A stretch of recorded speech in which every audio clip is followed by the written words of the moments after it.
The same Chinasa Uhuru that killed Aparawa Mende was the same one that killed Kekugwa. Because he liked killing people. He liked killing people, he liked threatening people. He would threaten and he quit. And he's hiding left, right, and center, hoping that we do not know.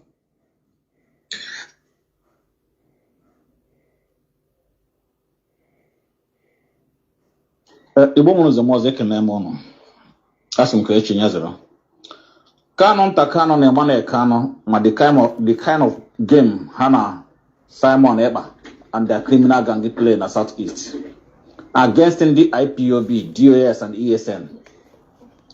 Mgbe e gburu Ikechukwu Igboha na Southeast, Simon Ekpa bịa celebrate ye nọ ndị otu e gburu ye na ọgwụ ya agharịpụna ya nọ ndị otu ye gburu ye. Simon Ekpa celebrate the clean of Ikechukwu Igboha. Now Kanu nta Kanu na ha elifazi ye n'ọchị na Asanwo-Olu for the kind of game ha na-play na Southeast. All this while a na-egbu ndị mmadụ na Southeast. Onye ọ na-ekidnapụrụ by Gentle the Yahoo and Jamaica Botozo B44 OIE million nke afọ ya DCG ọtụnọ ọchịagha. Ana m ewe picture ekidnapụ mmadụ n'ọsụ, ana m enweta picture immediately. Ebe ọ na-ekidnapụrụ mmadụ, a na-esend dem picture ekidnapụrụ onye na my ex handle. Esend ya nya nwunye Nnamdi Kanu, ụlọ ọrụ Uche Kanu. Send ya Kanu nta Kanu na Emmanuel Kanu. That send the kwaria Aloy Ejimako immediately na their ex handle. Aloy Ejimako Geometra block one. You understand? See what Simon immediately see release Zenda no do to have kidnap them. Ndini na he kidnap no send it to them. Simon Ekpa bucha hancha nine with his criminal gang. So all kono fo mu ihe nda na ekwu. See what the voice in Nnamdi Kanu because enwe video na chip me play ga pụta very soon. Anama ewekọta picture ndị niile egburu by autopilot liberation terrorist group. Nnamdi Kanu agaghasị na ọ naghị anata ozi ma ọ ndị na-abịa to him nke mmagworo ndị ndị sendịrị gagworo to him even nke ọ nọ na Sokoto gwara ya sị kedu ihe ị na-eme maka Simon Ekpa and his criminal gang na Okigwe Aron Zog and other places. Okwu ihe okwu that Simon Ekpa is working for APC terrorist Nigerian government. Adam may be able to okwu.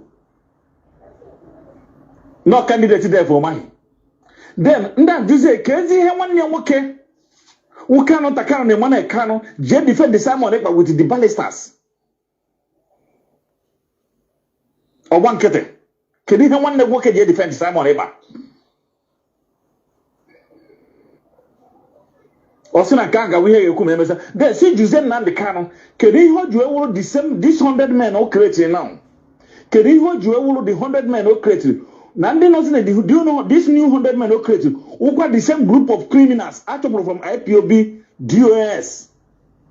Join the Simon Ekpa in killing and kidnapping of our people, snatching of cars, committing so many evil in the Southeast. Kedu ihe oju ewuru ha nọ na the 100 men. Kedu ihe meziri the DOS and the IPOB na Eastern Security Network who created na Southeast.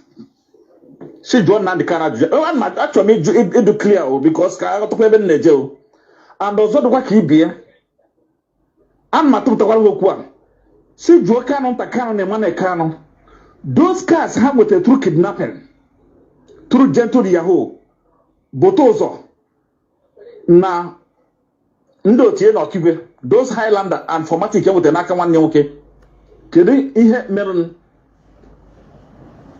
ọzọ na atụkwa iwetakwa ebe a na-awụ si gwa ha biko na anụm ka balista nna Emeka Ejiofọ John Ojeri ebe wee kwuo mmadụ send them the video that na nyanwa nna Emeka Ejiofọ si na ha ejene for investigation and inquiry na Southeast so many places na Southeast wee na-ajụsio ha ejekwala wele izikala jebe the PG ndị autopilot liberation terrorist gburisiri PG n'ihu nwunye na ụmụ ya egbuo di ma gbucha ya pelise egburisi otu esi egburisi anụ ewu wee ya na akpa buru ozu di man pụọ ha jekwa were izikala ma ndị ọzọ egburu ebe ahụ then ha ejekwala ka nwanne atọ wee jefu the kind of criminality autopilot liberation terrorist o create o support ụmụnne sọpọtụrụ gburisiri na ka nwanne atọ gbucha young boys.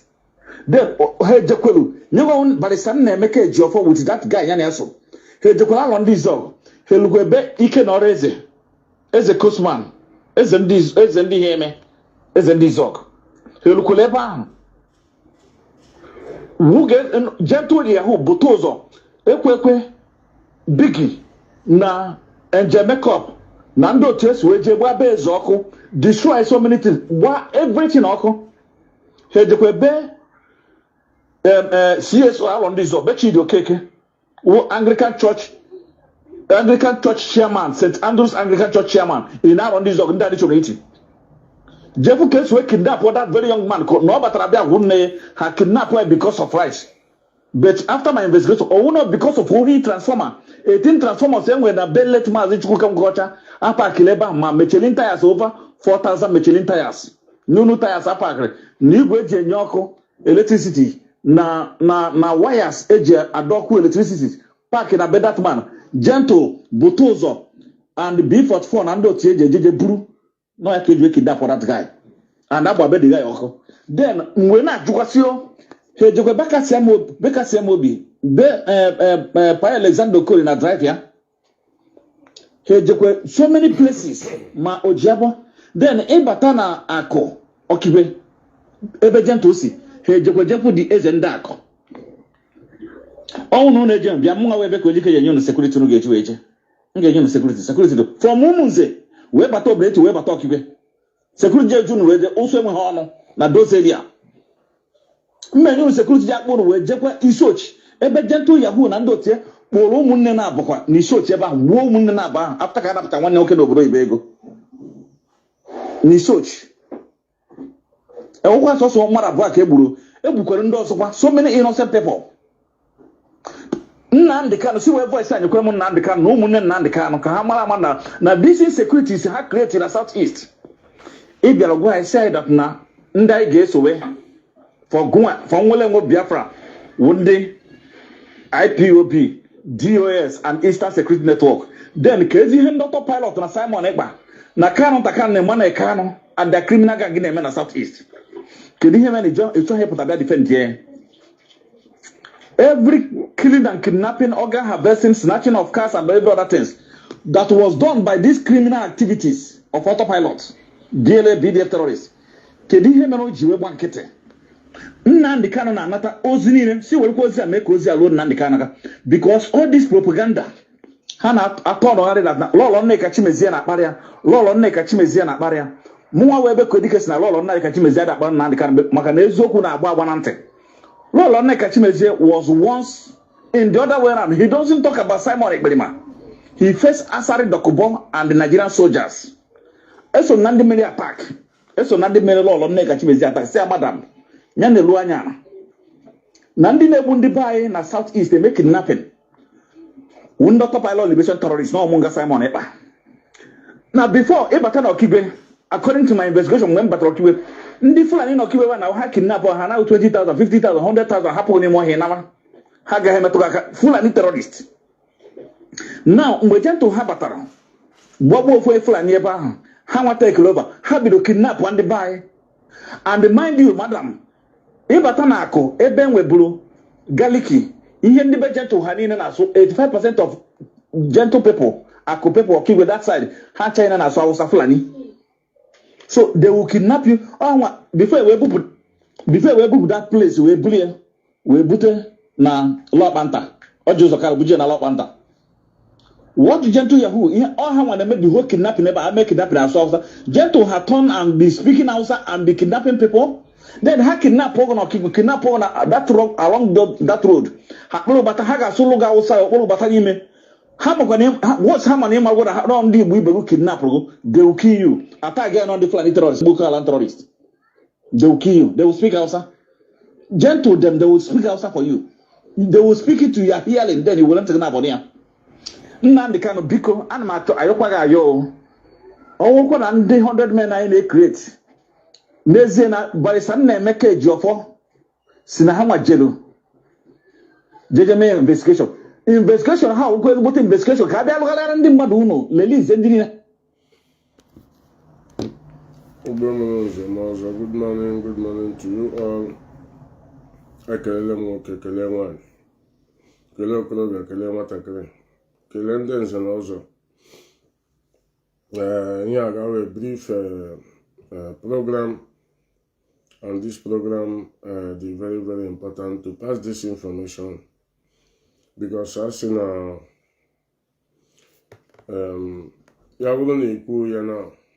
the nearest future I got why you bank why you go. Then iwe mana kwana na mmadụ ka eburu ebubo na mmadụ gburu mmadụ. Igbu mmadụ awụ ihe a na-ebo mmadụ ga-esi onye ahụ gba nkịtị, onye ahụ mechie ọnụ. I will break it down ihe mere no at least na part Ikechukwu ugbu a. I'm going to break it down. But before I break it down, I want him to come join.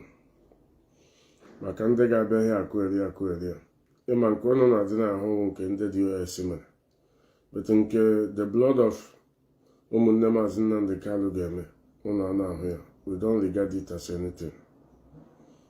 Ịma ha na ọ dị very dangerous in future coming. Ịma ha na ọ dị very, very dangerous to see such a thing and they keep quiet. All Mazi Nnamdi Kanu so ha mepee that Biafra radio. Mazi Nnamdi Kanu so ha mepee for more than 2-3 years now. Okubeghị okwu maka ya. Ọ na Biafra radio ahụ ka ha nọ na blackmail people, especially Kalunta. These people believe na ha dị wicked, digide wicked to the ọgbụgbọ.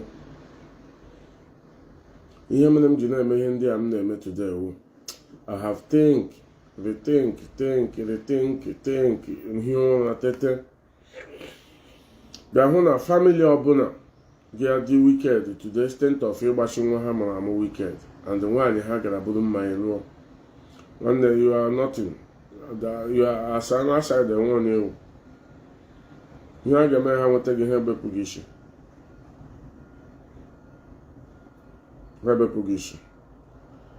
I want to play this video. Achọbụ m play this video, but ihe m ji chọọ ka m jụọ ya bụ ka ụnụ hụ ebe Kalunta nọ were na-ebodo mmadụ ebubo. Ebodocha mmadụ ebubo ahụ, ọ na-asị hapụ. Why are you insulting Mazi Nnamdi Kanu? Ekwele m ya 100 times. Ikwu eziokwu awụghị insult. Ya bụrụ na ikwu eziokwu ga-awụ insult to you people, to your own understanding. Nsogbu adịghị. That means a ga na-ekwu eziokwu. This particular the same Chinasa that killed Akpara woman was the same. The same China. This particular video I'm not going to play now. All video. Kanu UK. George Ume. Kalunta Kanu. And I think there are more than 3 or 4 na that radio. Ikechukwu Onoha. You know, when they find out that the doors and the ụmụakwụkwọ amatago ihe gburu Ikechukwu ugbu a, Mazi Nnamdi Kanu gwara ha go outside, especially Kalunta, go and tell them na Chinasa nwụrụ gburu ya. But today, I'm going to break it down. That guy issue. But before we do that, we will get him down on the Biafra radio na Koeri. The same Chinasa Nwuru that killed Akpara woman was the same one that killed Ikechukwu. Because he liked killing people. He liked killing people, he liked threatening people. He would threaten and he killed. And he's hiding left, right, and center, hoping that we do not know.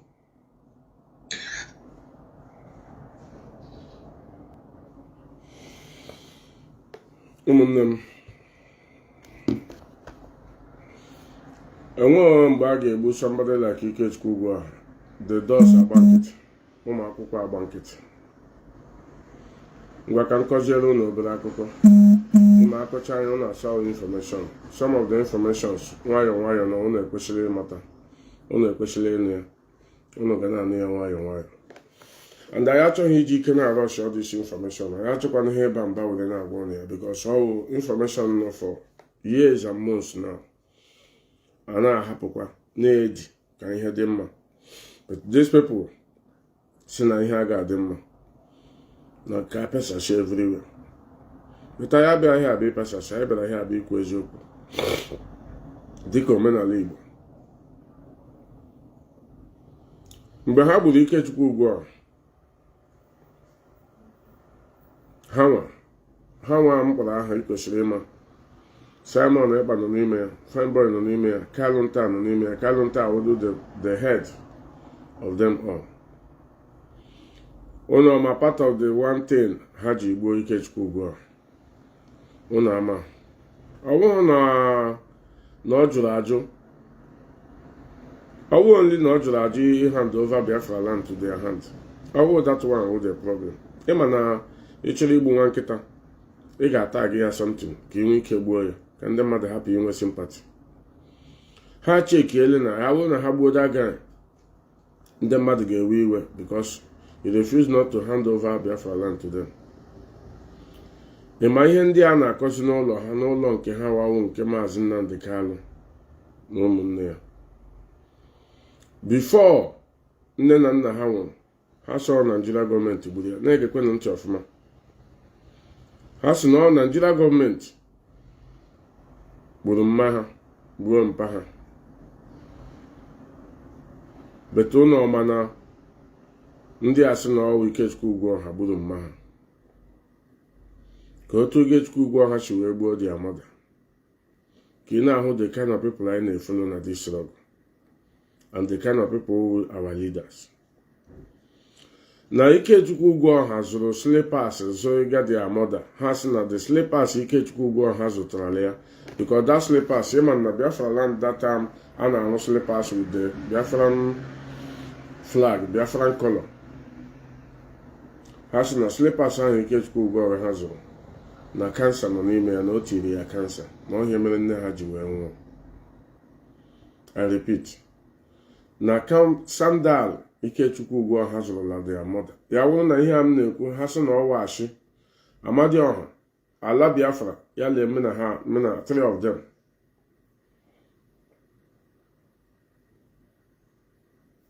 That's why ha ji wee gbuo that guy. But mgbe ha gburu Ikechukwu ugwu ọha ka ha bụkwa iwu na a ga-aga bo allegation otu a na-akalụ ntachi ebogo dis allegation.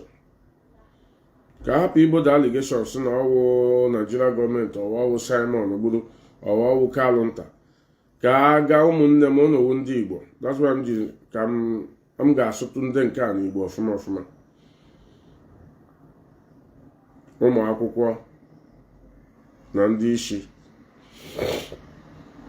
na Maazị Chinasa na ha na-asị na ọya nwa gboo. Ihe ahụ kọsụrụ IPOB DOS ijogodiga nyote ọnwụ that guy was almost 1.something million. Achọrọ m ịkpọ the correct amount. Just ịgagodiga nyo ụmụnne m eruru that place all mirror. Ha niile gburu Ikechukwu ugwu ọha gbara dị a. Agaghị ofu ebe, agaghị ebe abụọ, agara more than 3 places. The same people gbara there. Egidego some of them agbagbukwara agbagbu egidere. Ekwukwere ha ndị dị ire ha, ekwuru ha ndị dị ya wụ the same Kanu nta na ụmụnne ya ị na-ahụ today. As they find out now na Chinasa amarago na ndị a amarago na the turn around ibo ya na ọ Chinasa nwere gburu among the Barawo and the Ikechukwu ugwu ọha. But the mirror na the evidence ma ndị nke egidere because all their pictures asị gị na mirror ka a gara kpọọ ha ndị gburu that guy because ha gbagidere that guy egbe ọba ahụ mma ka ha ji berishie ya. Ha ma the guy shiri ozugbo ike, ha ma na ọ kpọrọ akpọ. Ya ma na onye aka ya dị ọcha nwe ihe ọgbụla mere ya n'owe. But now ụmụnne m today these guys are turned around singing na Chinasa nwere gburu Ikechukwu ugwu ọha. While Kanu's family ma ihe mere Ikechukwu ugbu a. This here was concocted with Simon and them. That's why you Simon the boss or champagne, because to get that guy they have very, very hard. How we went there. Oh, they have very, very hard.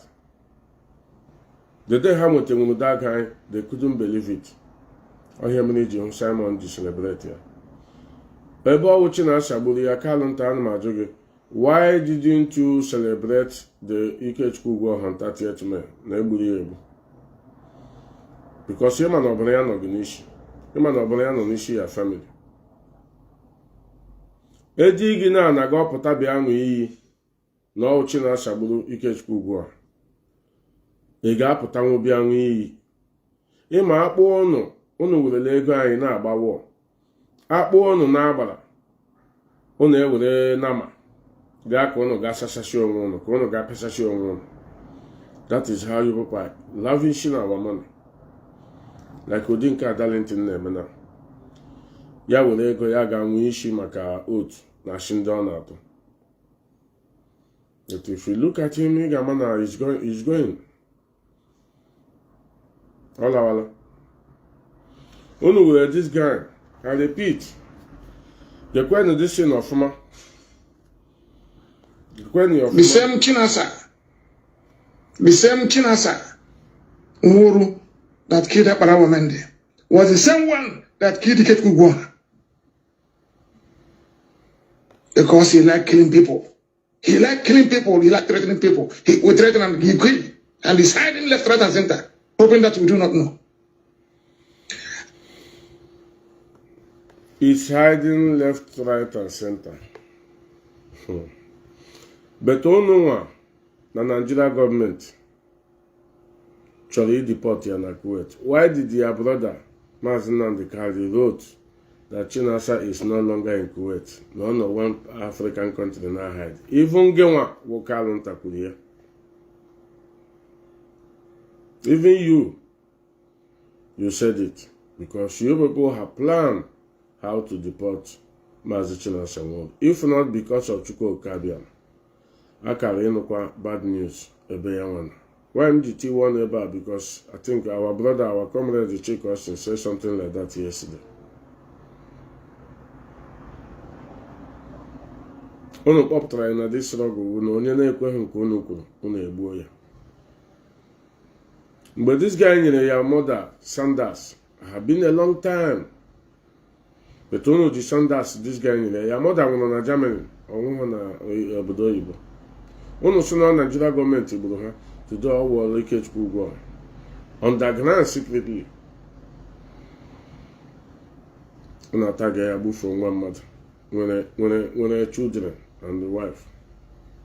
Because of envy and jealousy. Ele mgbe unu budoro gbuwe mmadụ. The family of Kanu and John. Ele mgbe unu budoro gbuwe mmadụ. Ihe a m ga-akpọ now Ebuka Eduke na-ekwu. Ọwụ because of unu na anụ ya from Ebuka Eduke. No, maybe most of you will not like how he talk, you will not like how his voice come out, or you will not like his approach. But if we Ebuka Eduke na-ekwu here, nothing but the truth, and the evidences are there. Evidences here now.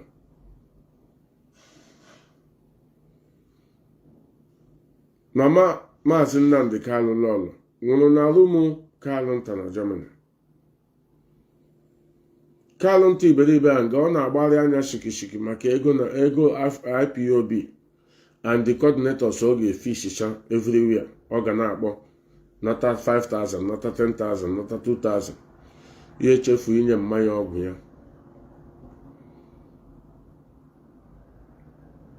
He forgot to give that woman her medicine. But today, I cover Corona and all those things. It's all in all Nigeria government. After like my mother no, after like my father no. How old is Mazi Nnamdi Kanu? How old is the father? How old is the mother? Yeah, well, na Igbo, all the normal, almost 80%. Once you're above 70, you're gonna have one thing or the other, either diabetes or high BP or high blood pressure. You're gonna have one. because of no good medication in that place, no constant control. Ndị Arewa bụ onye Arewa before even Mazi Nnamdi Kanu ebido this struggle. But I cover ụnụ ihe ndị a. Mazi Nnamdi Kanu isi anyị mebe ọkụ otele ya ala, anyị ga-ebidozi mebe ọkụ otele a. Because ọkụ otele a atala anyị wewe. Anyị nwee ike mara ma ọ ga-arịa, marakwana ma nwere onye ga-eweta ọgwụ ya ga-eji agwọ ya. Where you can leave your brother in Biafra lady is mepe ya no dia na lay very concrete allegation to someone you know that is not true. Genwe hu ga that one on kem keke ga bia kwuo here ka somebody ga bia asem why are you insulting Mazi Nnamdi Kanu? Amadi oha nna m ogugo obodo kugbukwu unu niile. Ihe awu Kanu nta because he like killing people. He like killing people, he like threatening people. He would threaten and he quit. And he's hiding left, right, and center, hoping that we do not know. No, I want to go back. The same Chinasa Umuru that killed Aparawa Mende was the same one that killed Kekugwa. Because he like killing people. He like killing people, he like threatening people. He would threaten and he quit. And he's hiding left, right, and center, hoping that we do not know. Emma, ihe a jikwa na-agba Kanu nta nkịtị wụ because of okwu ha nọ na court. O nwekwana ebe ọzọ a ga-ejide aka ejide ya n'ikpere. Ihe a ji na-agba Kanu nta nkịtị wụ because of okwu ha nọ na court with ndị Germany. Kanu nta ya no bigger than anybody. Otu anyị isi wee bịa obodo oyibo, even the funny thing na ọnwụ nna ụnụ kpọpụtara all of you. Omo nke ji aka ụnụ bịa obodo oyibo, none of you. Yes, Mazi Patrick, I will bring you in just a minute. I will bring you in. Omo nke ji aka ụnụ bịa obodo oyibo. Otu ahụ ụnụ si wee bịa ka ndị ọzọ si wee bịa. He can be here na ya Biafra radio na-ele a very concrete allegation to somebody while he know that no ọwụ gị nwa particularly. Now, on a fine boy, one nigga nwoke gburu that Ikechukwu ugbu a, and you people force the Simon Ekpa to celebrate it. But today, una abịala every day, Chinasa nworu China. Agwala m ọnụ, n'ishi Chinasa ahụ ga-eri ọnụ. You think I'm lying? Enwere isi that guy? Ọ ga-eri ọnụ niile. Ịma na o nwere nga mmadụ ga-emegide ihe ya eche ma ọ dịgo powerful mmadụ. That one ọ neglected nke ahụ isi ya atọ na ya.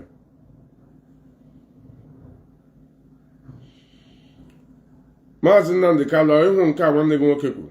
What do you have to say about that? Ọ naanị nke the dos kwuru ka ị na-ahụ.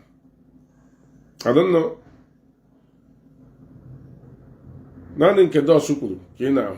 You don't see this one. Mgbe anyị kwuru okwu ihe a na fine boy na-ekidnap ndị mmadụ na Biafra land, na-ekidnap moto. Most of you think that all was. And Mazi Nnamdi Kanu knows all these things. That's why I said earlier on that Mazi Nnamdi Kanu can never in this life mention the name of Simon Ekpa or his brothers. He can never, because ihe niile ha na-eme onye anwadire ya. The level of lie and hatred unu nwere n'ebe IPOB family nọ ka m ji mara na ọ na-achọ Biafra. You people want only your stomach. Ime onye asị na onye na-enweghị na-emeghe expect na ọ ga-akpata nwa ego ya akpata ego, ọ nwere otu na-esheri data ego ịhụ ya ị ga-ama na ego anọghị na abụrụ ha, ego anọ ya.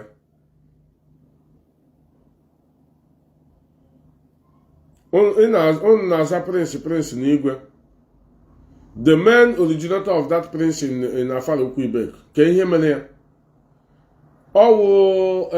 The same man now today ono na-akparị Wọjụ ụzọ Kalu nyere ya father. That thing, it's not hereditary, it's not from ground.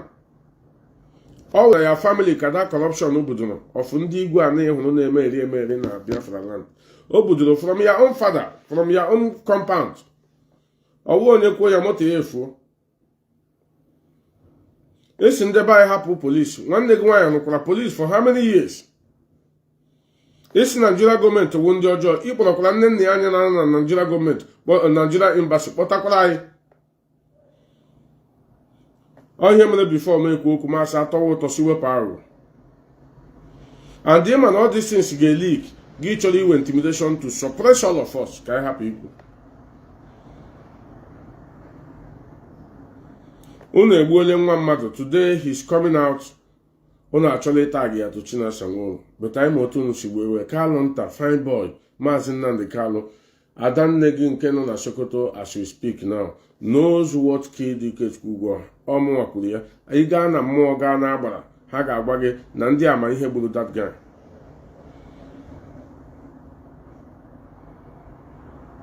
Ebe unu chọrọ ka akpọwa ahụ. Ọwụ naanị aha Chinasa ka a na-akpọ. Ọwụ naanị aha Edoziem ka a na-akpọ. Ọwụ naanị aha Agbanyem ka a na-akpọ.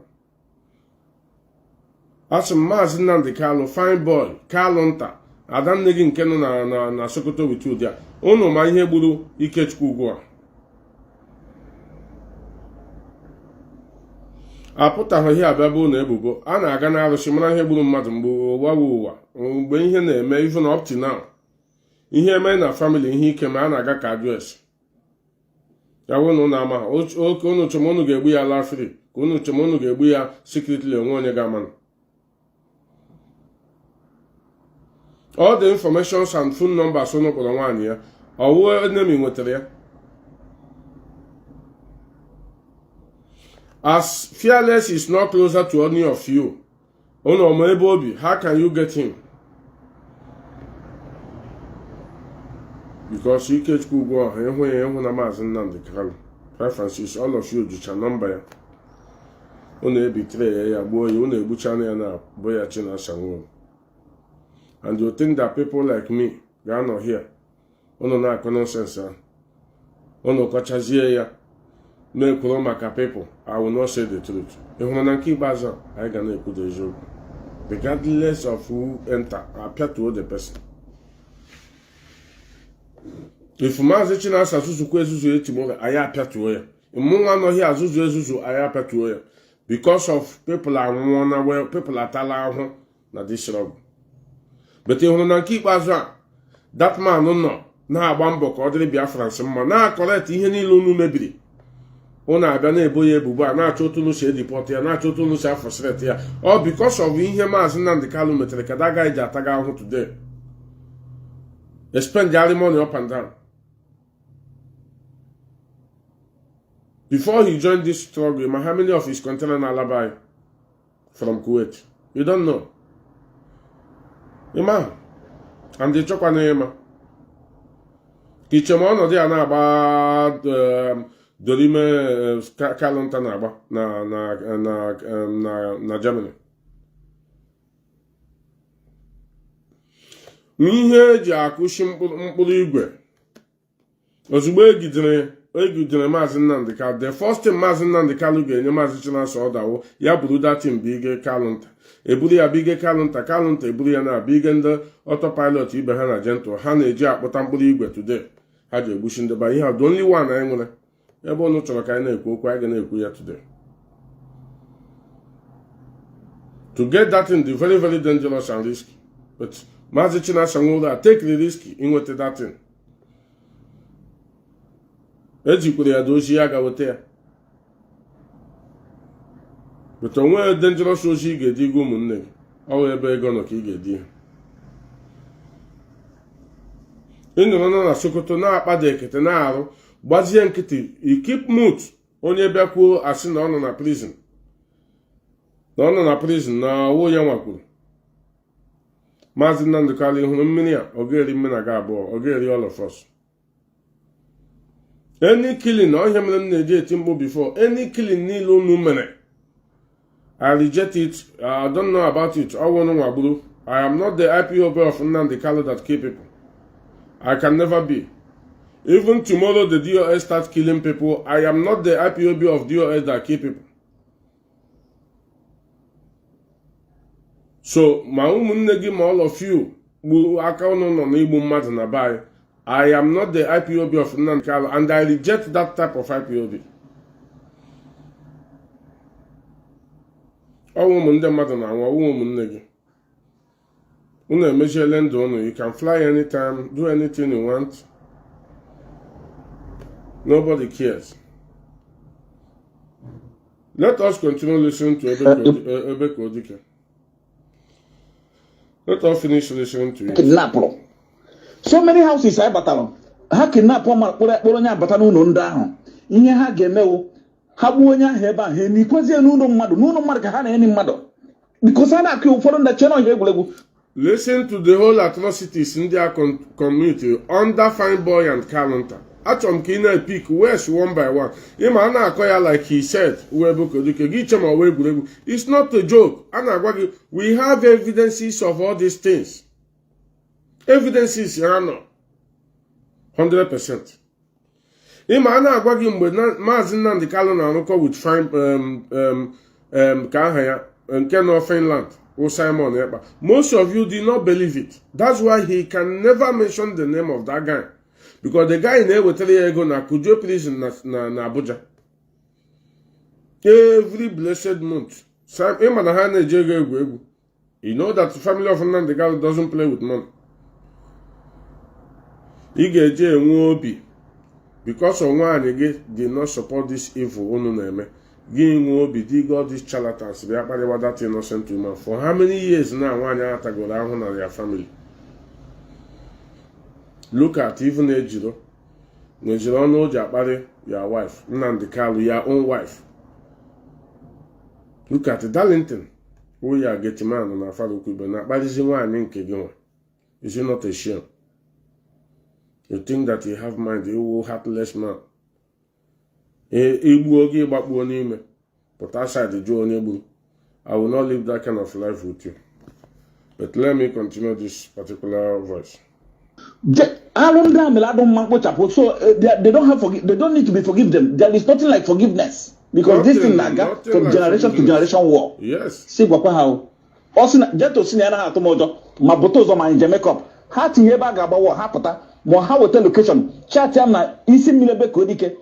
Mma abịa ebe ahụ, anyị ga-abịa ebe ahụ agbawo onye mere onye take over continue with criminality. Otu a na-ekwu ya now, adị m ezo ya ezo wele ekwu ya, ada m ekwu ya ka gọọmenti ndị ya. Ma ndị amị unu gburu, ma ndị polisi unu gburu, ma ndị securities unu gburu, their families do involved in this movement and we are going to fight to the last blood. There is nothing like forgiveness. So who na ihe ji form these 100 men who can when kinyel self-landing, it won't work in the southeast. Exactly. It won't work. It won't, can never work, can't stand. See what the boy saying now. The same Kanu na commit criminality, not support Simon Ekpa his criminal gang. Kumba ka munye go Nnamdi Kanu gwali eziokwu after this woman leave town. So many messages and so many killings in there said there na ex handle ya. Say lolo ya cheke, they kidnap lonya. Anybody when he kidnap na in the next 5-20 minutes. Picture onya ha bwana na platform ndo boda and then memutie. And I will send it to Lolo Uche Kanu. My videos, my everything. I want to say something again. Ima lawyer Jumakone Buhari propaganda of Mazi Nnamdi Kanu Jikwe from London. Ona to share because remember that the wife is still alive. One year kadendo. I need to know we know how things are being run. If British government is after Mazi Nnamdi Kanu, ha ga-abịa n'ụlọ ya dị abụrụ ya. Buru ya ozugbo buga ebe ọbụla ha chọrọ ya azawa question. But any invitation is a very soft problem.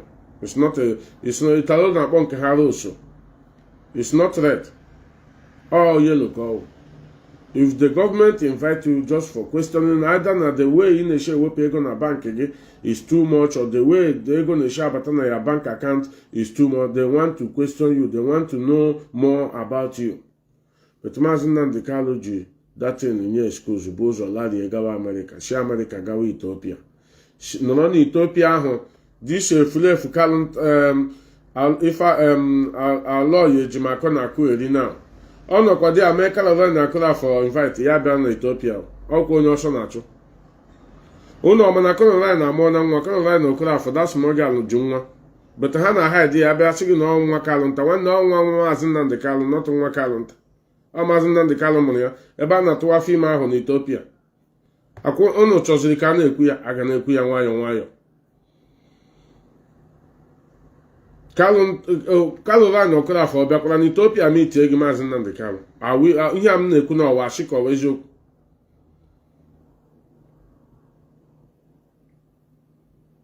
ọsọ na-achụ gị bete ị nọ na ihe a this state na fine boy gbara na rut ị na-adị na-agbakarị imeghala gị pụọ Holland ga mee shopping bulie ọ dị same route fine boy na-agba ya achọwa ịla ya baa Holland mee shopping bulie ọ dị same route ọ dị same pattern ọ ihe niile ụnụ mụtara i werele ya to come and do damage control na ọsọ na-achụ gị gị isi na ihe a jikwere gba the women sing na ha nọ na dia na-agagharị na shopping mall gị forget ya wife and the child ọwụ ọsọ chụgagide one ọwụ ruo that place utu aha na-ada ada ọ ka kwụ ọtọ the kissing ị na-enye nwaanyị na shopping mall Biafrans ji the picture we have the picture but ihe na-arush anyị ka iwepụtacha the whole information now so that you know how to do your damage control. Maazị Nnamdi Kalụ, it doesn't work that way. As you are smart, others are very smart.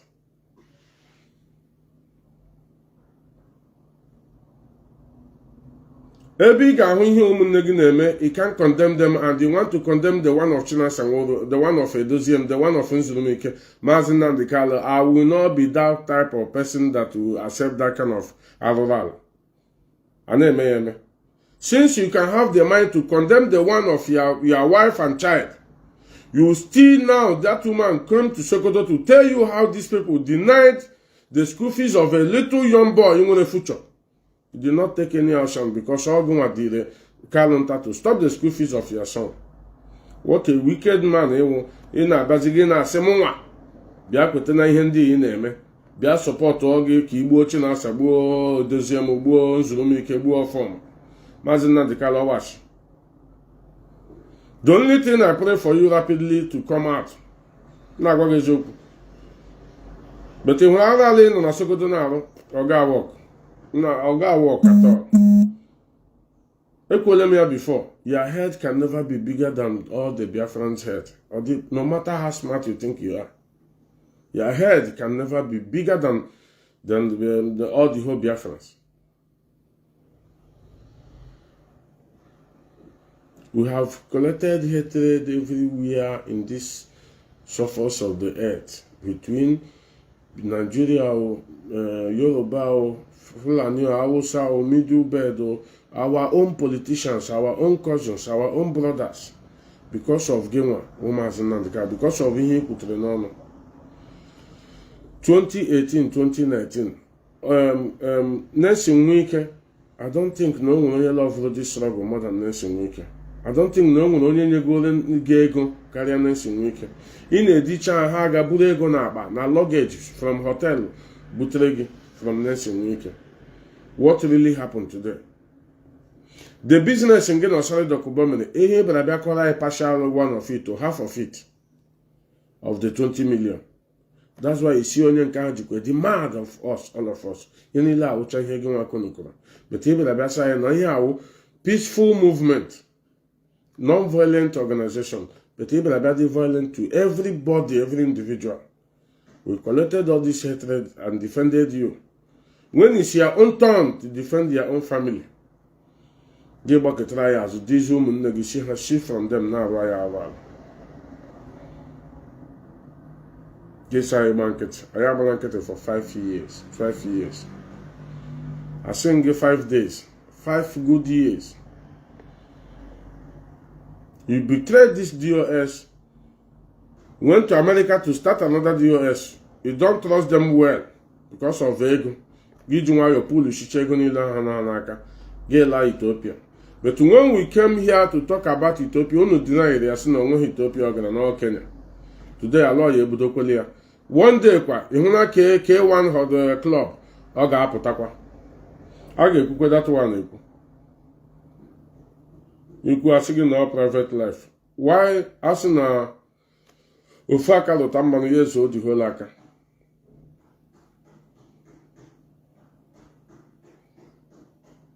if anything I do today, if Biafrans want to say it, they will even talk about this my picture. No, here. This picture was snapped 20 years ago. Biafrans will talk about it, if you don't know.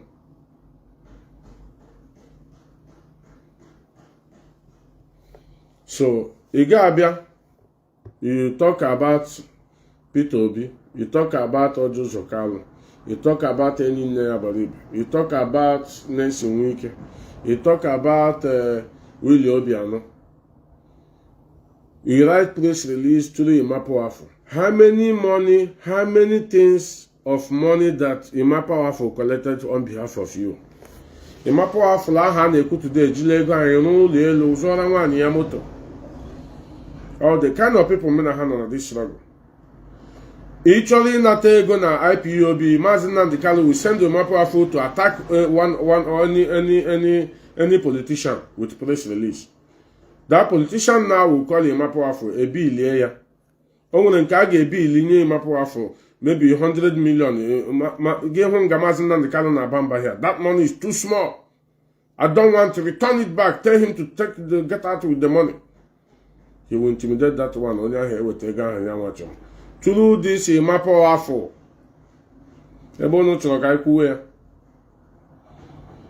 How many money have entered the hands of Imapoafo through you, Mazi Nnamdi?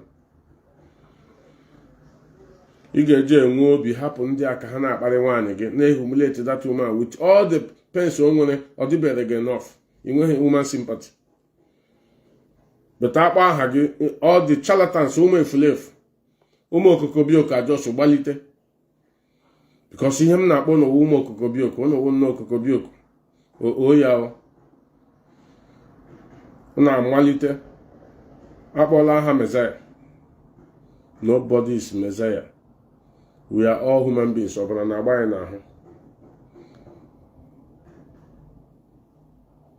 only thing, do the needful at the right time. Anytime you are getting it wrong, Biafrans are watching. We cannot be intimidated because of all these atrocities.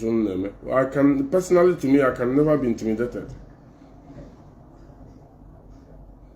Now, what is it? Come on, I mean it, and then the serious now.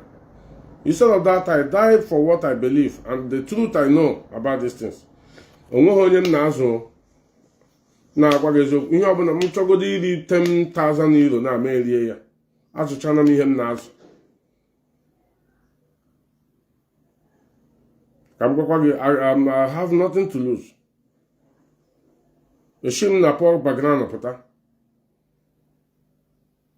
Well, many people join this struggle to make sure that things in Agagone will say na about banko. You geje nwobi na Kanu tage pụtasị na ọchị na sanwodu gburu Ikechukwu ugwu gbuo Barawu.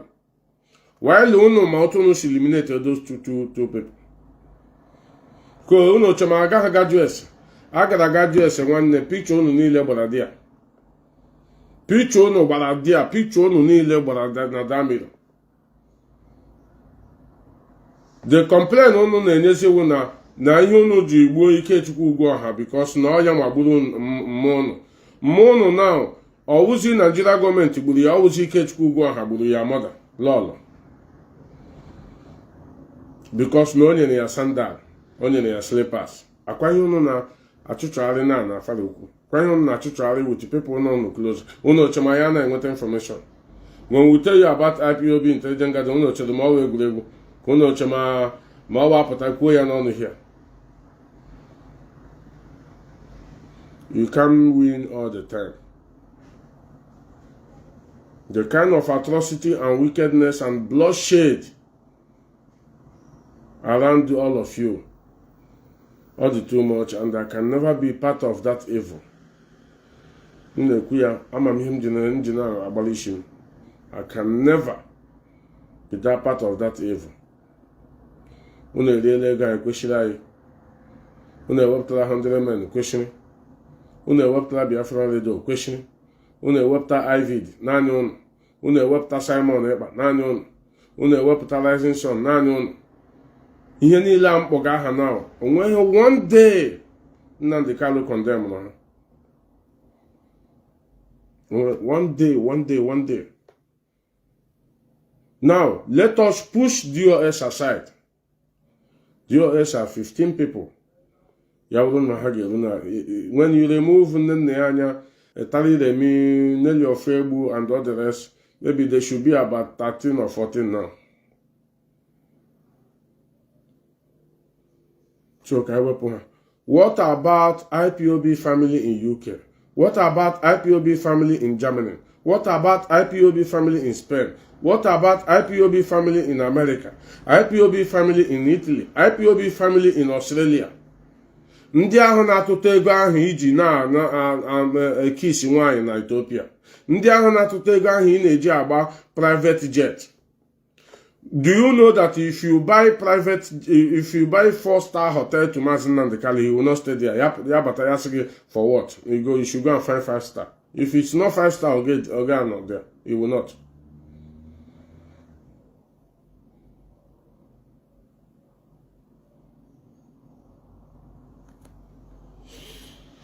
Unu ga-eji abịa today, unu enwe obi si na ọchị na-asagbu Ikechukwu ugwu. After knowing full well, I will review many things. Unu na-eme today. I will review many things. Mazi Nnamdi Kanu na-eme. People who go for years, but because of fear of Biafrans to attack them, ha banket. You travel to Asia country, Mecha broadcast. After Mecha broadcast, you told the national coordinator na ha ga-abutere gị nwa. Since that day, that guy never trusted you. Can was here today? But he refused not to tell anybody because of fear, because of your intimidation. Since that day, more than 9 years now to 10 years, he refused not to tell anybody. And he never trusted you again. That day, he said he knows that the Biafra is not coming from your hand. Why you get up no law? Private life. Private life, we check all of you there. When it's private life, you forget our money. You forget asking us money. You forget tasking us. Diplomatic movement, burial leave. Can you tell me how many people they have sent home with that burial levy? Only why here can this guy Osraman. Can you tell me a go there with that burial levy? But they go today now. People will go to this DOS and be making noise. Ego burial levy ahanile no na kan nne ya anya na Mazi Nnamdi Kanu. Eliele ya pion. But do you know why? One thing I believe in this struggle, ya wuru na aka gị dị ọcha, ị na-akwụ ya dues. Ọ na-ara ahụ ihe eme gị. Ọ na-ara ahụ gị dị ọrịa ma afọzie nke nwa anwụ mbula. All the luck ndị anwụ today. If anybody should die now, a hard call of IPOB should die in this Europe now. Can you people tell me hardcore Sanmajon IPOB families how they can? Do you know that all of you pay those burial leave? We're going one person eji abula godi. Just one person eji godi that ega abula. Emana today, Europe doesn't have that money. If Europe should have that money on car 2 years ago, on car MSG account to Germany now. How many people to there? If you go there, maybe you'll get to do 500 yourself. But billions of naira or euros or dollars. The first thing Mazi Nnamdi Kanu should do is to call pull out the money, pull out India window, she ha window, she on national beha. Where Pusia Hinile? This man are bakwanket. Ni hogi here Kanu. So no audio essay reggae. No chike dozen reggae. ịkara ịgba nkịta ewere okpiri gaa Switzerland kugbuo nwa mmadụ. You keep quiet. After you turn it and bully and the IPOB, no have a blue chick edosium. One of the wicked though, Nnamdi Kanu, you are a very wicked man, I swear to God. I'm sorry to tell you this thing with all due respect. You were a very wicked man. Fulani and keep as well. The way I'm seeing the kind of heart your family have with Kalunta, fine boy, you, your sister. I'm telling you the gospel truth. The kind of wickedness and you are preaching to bring Biafra where there is peace, and you don't want that peace because of wickedness. You leave your brothers to be killing people. Leave your brothers to be blackmailing people. Get some now some Fulani people aka on ndị nke amụrụ n'Enugu. Ya bụrụ ogogere ụnụ, As far as I live, and I will not stop talking all this things unless I don't have that information. I will not. Because enough of all this nonsense, enough of all this blackmail. Many people have grudges when you were born at this struggle today. Because if you talk, you are in problem. If you talk, a blackmail again. I am the one who said there is a limit of things. Things do change. In our target how to deport Chinas, in our target how to destroy him, how to do, because on na Kuwait, or Asia country, or Eastern Bloc. Ono carry target in the Bano side Europe, I know na. Kachineka buy new local here. The time is coming when we are going to, time is coming when we are going to visit Kalunta heavily. Here in Agbari na azụarị ụlọ, ịnụta information gị gbalaga na check ebe ịzụrụ ụlọ, Czech Republic, isi gị na Pinjon Ham, ịnụta nke a gị gbabata gị rịbata Europe here, rịbata Italy here, o gwara hide ya gị, gị isi ya gị mapụ gị gachi Germany. We know all this route. Holland ọnụ ihe niile I'm on that route. We know all those things people are doing. But when the time reaches, all these things we are talking today, if at all we started saying it 4 years ago or 3 years ago, I don't think anybody will listen. Even our catapult can't get about from here. But everything have time of saying them. Everything have time of addressing them. Let us finish this Kodike. Very, very important. I keep on sending it to the woman, to the lawyer Jimako, to Simon Ebrima Block, to all the autopilot liberation terrorist group. Nda ha join these 100 terrorist men. And when you know about it, you na chebia gwamwa webe Kodike, no they create 100 men. Now, same time claim no now. Idiot. I'm so many adventure Mazi Pat, ndewo. Yes, because I anọ m n'ọlụ. Keke ime. Ọ dị mma. Okay, if you go to environment, ya mana nwoke na ọlụ na-eme. But I said, all these blackmails and these things, a whole calendar will be on Biafra radio to blackmail a man, opening mouth to say boldly that nothing as Samuru, Buruma, Parawo, and the Ikechkugo, and you allow people like to keep quiet, not to become such a lie. Tomorrow, Mazi, listen to me. You know, Mazi, if I tell you a story, you know, I've said it on many occasions, you understand? Yes. That as at the time, Mazi Nnamdi Kanu was in Kenya. As at the time, Mazi Nnamdi Kanu was in Kenya, moving along all those African routes. Yes. Kanu already knew. Kanu already knew that something was going to happen to him. Yes. and he was running around campaigning that if anything happened to Mazi Nnamdi Kanu, that he will be the next supreme leader. Yes. And when one of their somebody now we don't join their media team because he was with us. I don't know, because if I call the name, it will be like glorifying. There are people that their name that are not supposed to be even mentioned at all. This individual was dragging Kanunta then. This individual brought it to our notice that Kanunta is in town telling everybody that he's going to be the next supreme leader if anything happened to Mazi Nnamdi Kanu.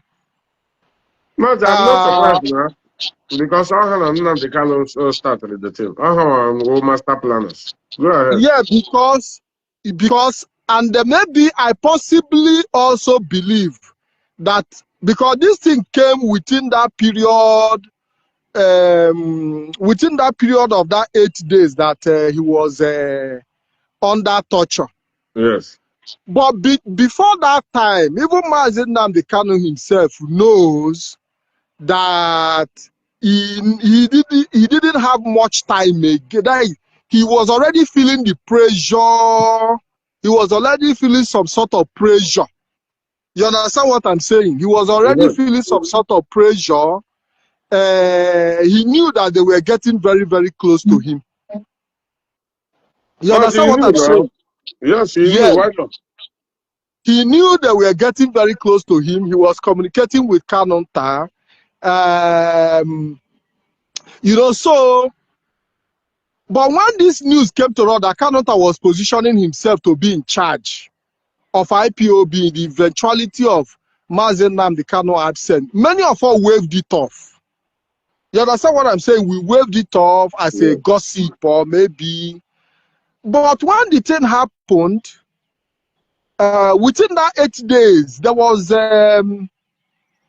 Kanunta was already working to take charge of the media. Some of us were indirectly approached. Even me, some of us were indirectly approached. Some of his cohorts today now started presenting themselves in our program. They started calling themselves gatekeepers. They even started calling me gatekeeper without me even understanding what gatekeeper means.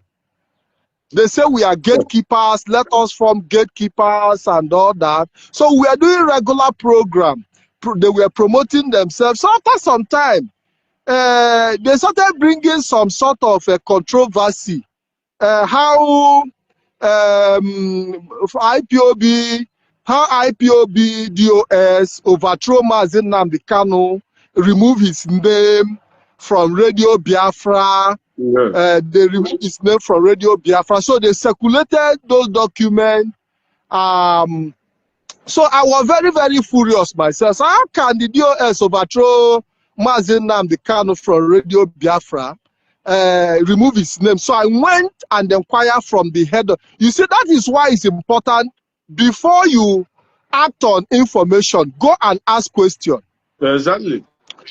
So what they wanted to do was like to provoke some of us who were in the media with the circulation of those documents. Because they understand the kind of passion we have for Mazi Nnamdi Kanu. You understand what I'm saying? Yes. So when they circulated those documents, some of us, I was very furious. So I approached the head of media, Mazi Form. I said, what happened? Can you please explain to me why you people should remove Mazi Nnamdi Kanu from Radio Biafra director and replace him with somebody else? So Mazi Form now broke it down for me.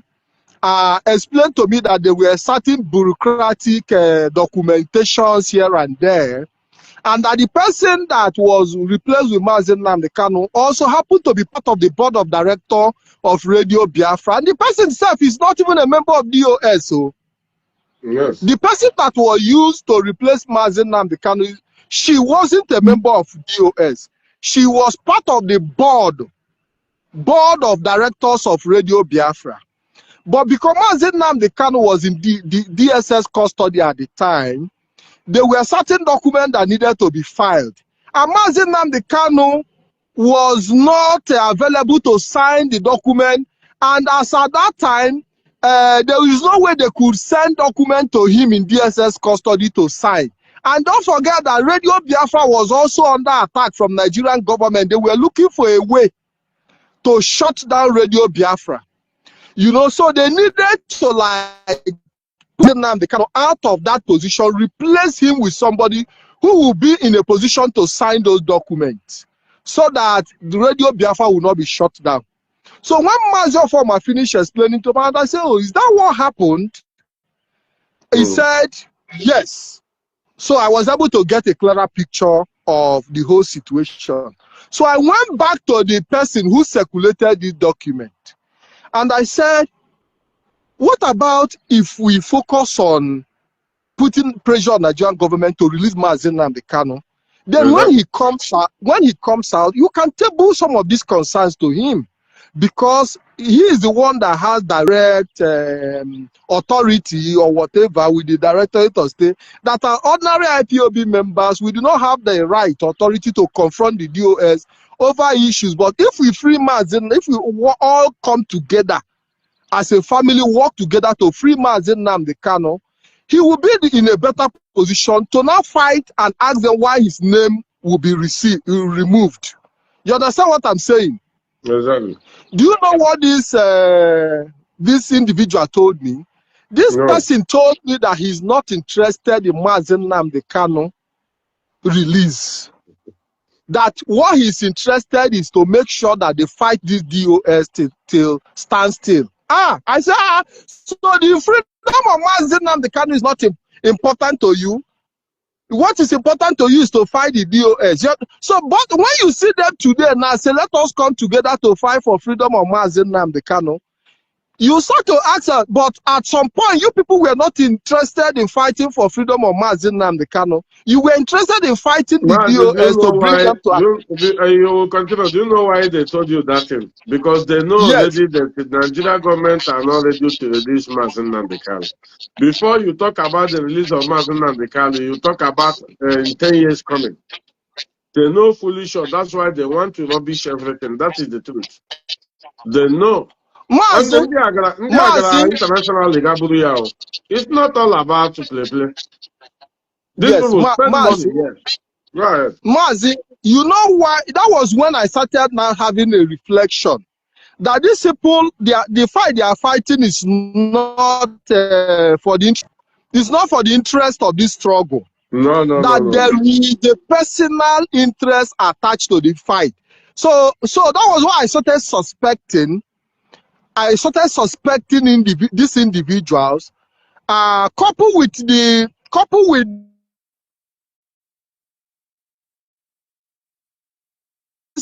media person brought that Kanu was positioning himself to take charge of IPOB in the absence of Mazi Nnamdi Kanu.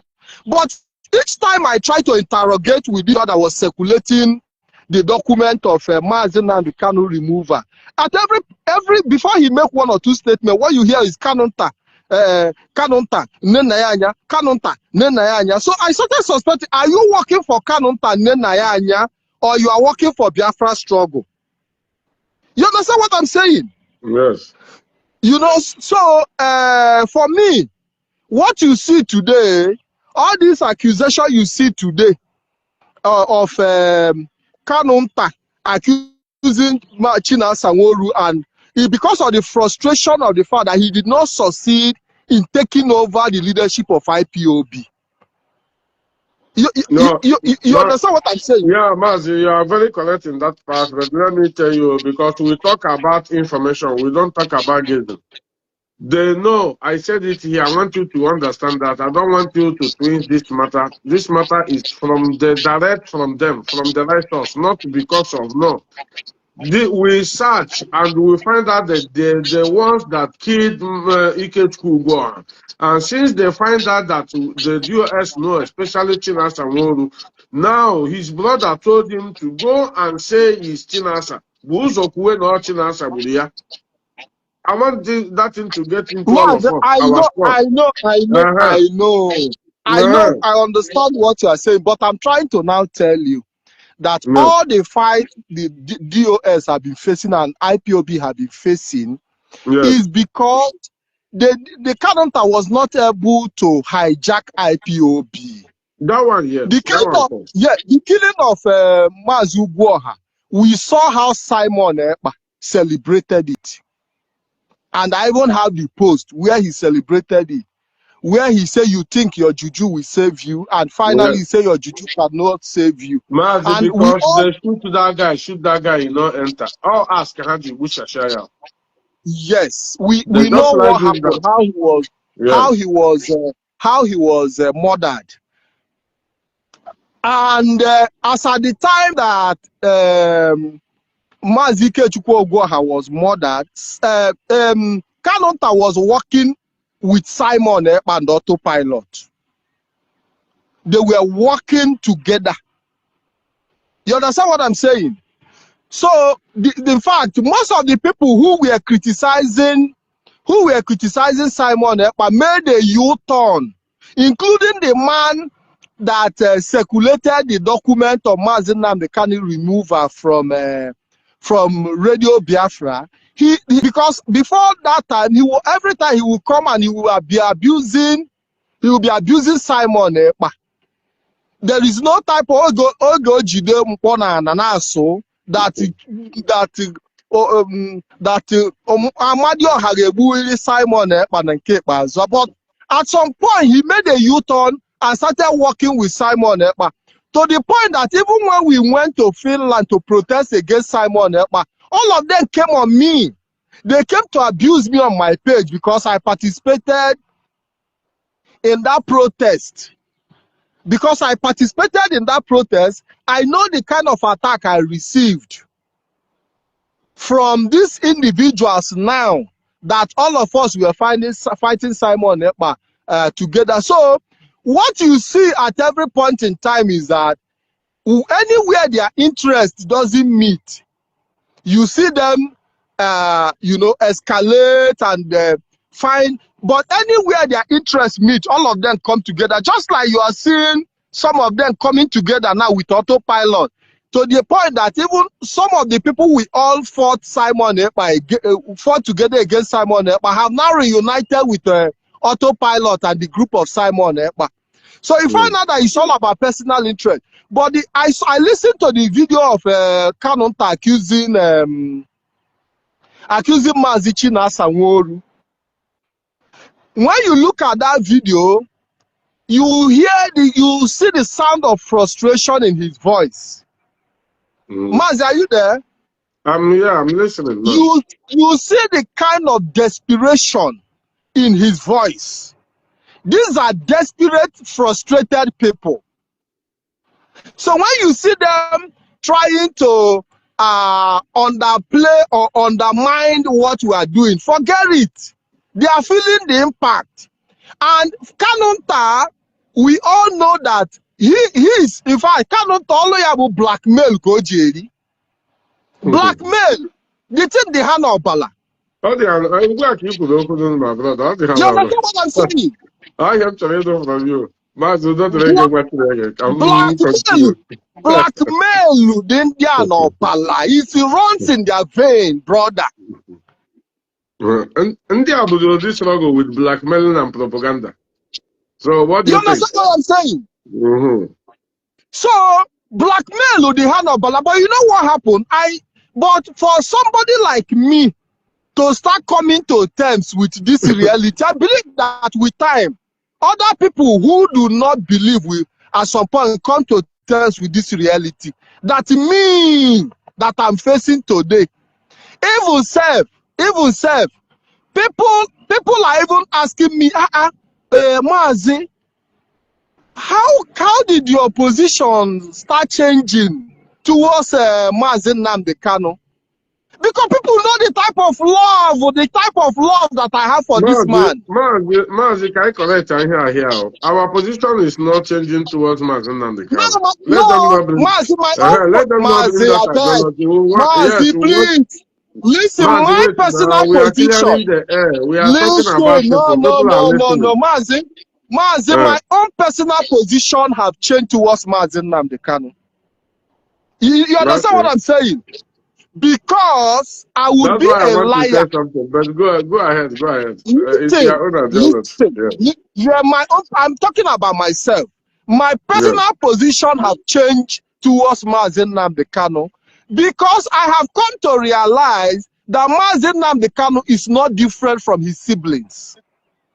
No, I will see Because you now. I kept a note. there was a time I joined others to separate Mazi Nnamdi Kanu from his siblings. I fought very hard to see that, you know, because I believe that he didn't know what is happening. But I am now come to be convinced that the problem of the struggle is not even the siblings of Mazi Nnamdi Kanu. The truth of the matter is that the siblings of Mazi Nnamdi Kanu are working with the template that Mazi Nnamdi Kanu left for them. Exactly.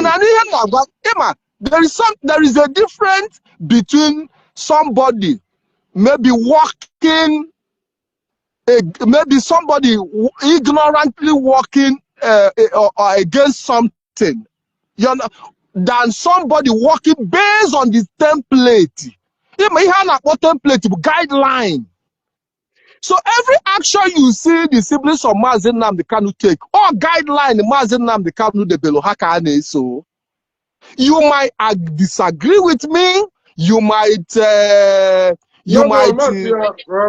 me. You are very correct. I'm not saying how can I disagree with you while I know what is going on. What I'm saying, you might counter me, but I'm telling you today that even in the absence of Mazi Nnamdi Kanu, Kanunta knows what Mazi Nnamdi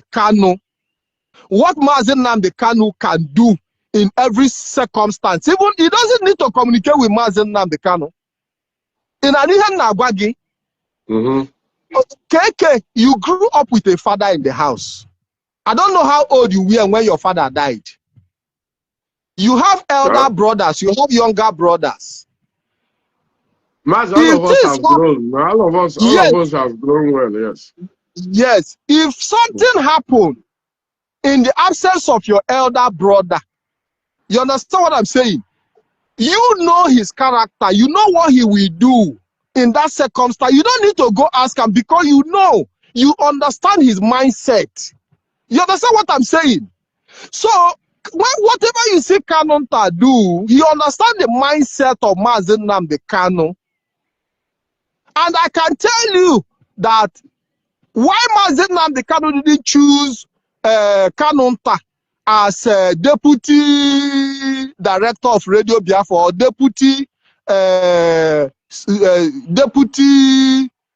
maybe put him in the position of Uche Mefo as at that time. Why he didn't put Kanunta? Because of public outcry. You understand what I'm saying? Because you know that the public will say, is this a family business? That was why he didn't make it official. But indirectly, behind the scene, office with portfolio and an office without portfolio. Indirectly, Mazi Nnamdi Kanu put Kanunta as his second in command. Mazi, I want to round up because I'm on my way. I need to go out. So before you round up, there is something I want to say concerning IPOB institutionalization. I was speaking with Mazi Austin Chika yesterday, and I said that it's not like IPOB does not have institution. IPOB have institution. We have it already, yes. Yes, but what, even under Mazi Nnamdi Kanu, IPOB have an institution. But what Mazi Nnamdi Kanu did purposely to make sure that the institution of IPOB is very, very weak. In Aniheneku, because just like you have in the Nigerian system, when institution is weak, it lacks the capacity to hold leaders accountable. So Mazi Nnamdi Kanu made sure that the institution that he set up is very, very weak. Because a strong institution will hold him accountable. A strong institution will hold him and his family accountable. In Aniheneku now, so he made sure that at every point in time, he weakens that institution so that he will always be above and stronger than that institution. And that is the same thing you see in Nigeria today, where the politicians are stronger than the Nigerian institution. There is no difference between how Mazi Nnamdi Kanu have operated IPOB over the years and how Nigerian politicians have operated Nigerian system over the years.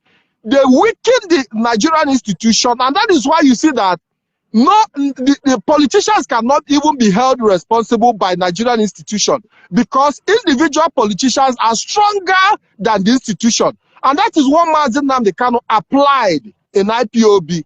And at every point in time, he makes sure that he weaken it. He used Simon Ekpa to do it. He also doing it even as we are speaking today, undermining that institution. Because the more he undermines the institution of IPOB, the more it becomes impossible for him to be held accountable. Mazi, let me leave you for now. And I want to say, good day, Biafrans, and God bless you all. Thank you, Martin. I appreciate you. Thank you. I don't know how to remove this. Yes, I'm trying to go out now, Mazi. I'm trying to see how I can go out. Yes. Because it's giving me block user, which is very wrong to block. Yeah, I'm trying to see how I can leave. Okay. Yes, this Patrick Ikem, I think, he has explained his own ideology and what he knows about the struggle. And IPOB, the institution, have continued and they have been there.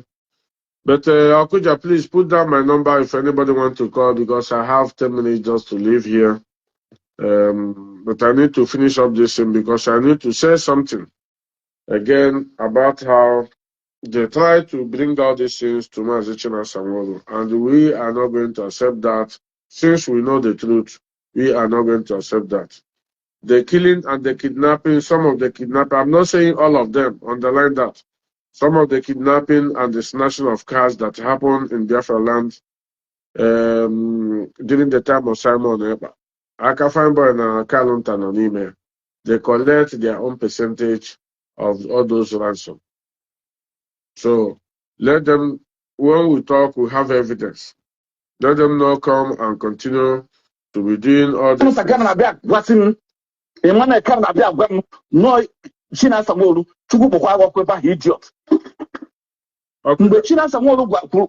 Put the number, let me pin it. I will soon go. I don't want to waste time much. All these criminals, my Jamaica, all of them have to see criminality. Now see you talk. Before I mentioned their name, did he not want them that this is no way forward? That they should stop criminality. Over 85% of our people are Nnamdi. Idiots. In a autopilot, that woman never for one day insults Mazi Nnamdi Kanu. Because when anybody come against your criminality, your evil agenda, then that person will become your enemy. Only devil. We look for Nnamdi Kanu and autopilot liberation terrorists. Chike does the same picture come for China, but Nigeria, which a picture. Now, Bana say, I hang on the road, and on the road. The same Chike does him. So, among the reason why I say I was nice, the DOS, to cause this problem because we need so many things. Maybe only DOS because. Emana, as I'm talking here, Kalunta is watching me and he's sending his boys here, his members, to come and ask to show us the evidence, show us this one. Kalunta, here. Did they bring any evidence? We don't bring any evidence for now for you able to do damage control.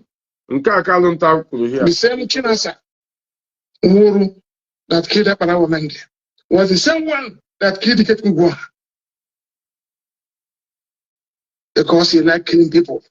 He liked killing people. He liked threatening people. He would threaten and he quit. and is hiding left, right, and center, hoping that we do not know. I'm not here. I'm The not same Chinasa. here, or whatever you call yourself. So you go to Kalunta and ask for that evidence. When you can be able to bring this evidence of this video I played now, I promise you, I will give you the evidence of where Fine Boy is snatching cars and where they gathered together to make sure they eliminate Ike Kugwa. And then they believe in a evidence. Give a damage control. Let me finish Ebe Kodike. It's very important. I think I need to finish that video. This voice remains more. You guys want to protect your leader. If you want to call in because I will soon go out now. I will go. They protect Nnamdi Kanu. But Nnamdi Kanu wounded the US, they protect. Now, cause so many damages in the Southeast. I will move to Africa. Makaneba na go so danya. Or that don't meet you. Ntigani ha huma o get wounded the US. Gabia poor coast women. I don't mean support Ochoya to one. Ochoya did not want more than 1,000 women. But after all, King Solomon did not no man do no 1,000 wives. Or Basalomo, in your Basal his private life, Abasamo. Nkendo after and Nkendo against who killing of our people by autopilot liberation terrorists. Now, and Jamaica has sent the voice. Yes, with your total and Jamaica, he mentioned our names because I condemn his criminal activities. No kibe. Than the evil has swing into in the north.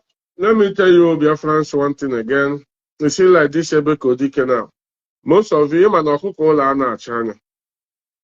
I know why I always use that language. You make a home matter. Who is this? Hello? Mazi, Mazi, Dodrege. That's in there. No, Mazi. I hope you are live, Adi. Yeah, go ahead. Just quickly, just 2 minutes. Go ahead, Matt. All right, Mazi, Dodrege. You see that Carlo, I don't know why, because these people, we never give them IQ, but that's why they can come out and start talking in the house. Carlo, through his brother, secretly supporting Samonepa, come out on social media and celebrating the death of our Mazi KEKE. Yes. Celebrating his death. Talking that the Juju has failed him. He thought that he had Juju. Now, Carlo have turned around.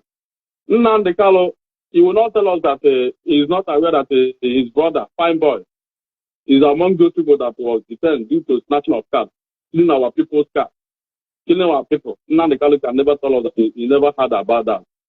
But he chose to do that here. But I believe that once they started, I thank God for social media. All these things that they are saying is on social media, and the Kanu can never deny it by accusing an innocent man. Simple because they refuse to be bribed and they refuse to be compromised.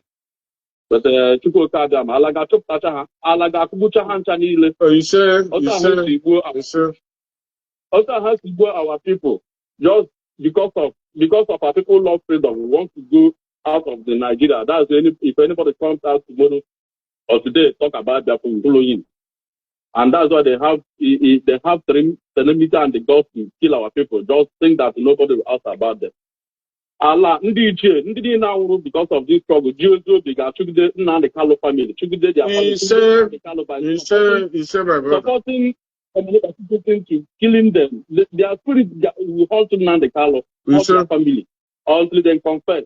That's where I stand. Man, the thank God for trying to make everything be, and at least may get our freedom go home. Let you too. I really appreciate you.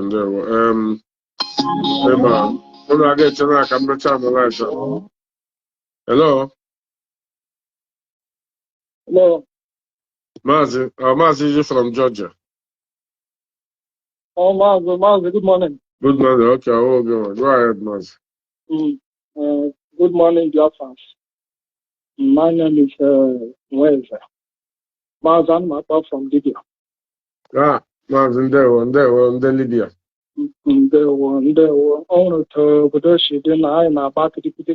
Yeah, I know. I got the information. Thank God. My greetings to Biafrans all over the world. My greetings to special the US for all the people that are doing the great work. We see that this very core is restored. I thank you, Mazi. Also thank all the medias.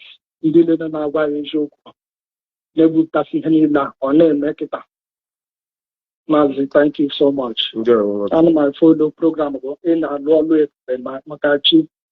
The demo Charono, Obi can I can with a matter.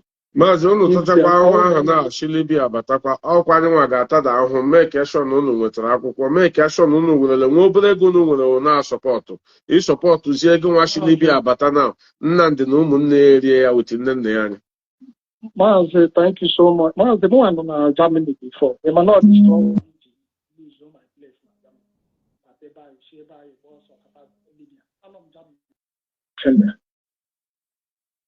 Radio Biafra, please, Mazi, just hold on. Mazi Obasi, biko, ị ga-akpọ m na this number. Uncle, I don't know if you have Mazi Obasi number. Please send him this number ka ọ kpọọ ebe ọ na-akpa dị mma. Ndewo, Mazi, continue, biko, random. Okay, thank you so much. Mazi, a lot of things have played on this Mazi Nnamdi Kanu capturing in Kenya. Mazi, a lot of things, people, Mazi Nnamdi Kanu have played a lot of people have. And upon that, he need a name on our watch here, all is very clear. But now, we are not fools. Thank you. And he need a name now. Since 6 years now. Behind him, I got it. And actually, this I am making only the love I should be. Mazi, the worst is that this is simply so the issue now. Mazi, this accusation, their sibling, this our brother Hebrew, this accused. Mazi, Bikoni, I'm just suggesting we can't take this one lightly. Mazi, don't worry, we are not taking it lightly. That's why I need you, Abia. Yes. All the cannot catalyze matter. Yes, wound. Yes. A wound. Which means these people have started DOS after they neglecting, after getting a go there, their brother went in the young Hama, Kenya. During that time of Ogawa, Kenya, this struggle was very hot. Everything was very hot. And then, a prophecy. 1 year old woman, man, that he should be careful. Or now, passing what is him again, do you understand? You know, this, only how what I want, or wish or will free him. You still move. Numbers is too much. Yeah, can we help? Depend is too much. Depend. You have to take action and do something. You know, because it's too much. Martin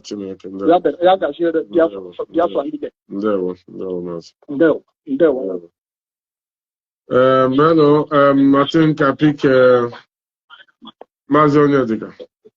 Odogu. Ndewo. Ganiru, epic gongi. Okay. Thank you, lovers of freedom. Please let me slow down my listening device. Mazi KEKE Uda Ugodogu. Anebu Atara Neto, Oebebu, Onyisi, Ekenenge.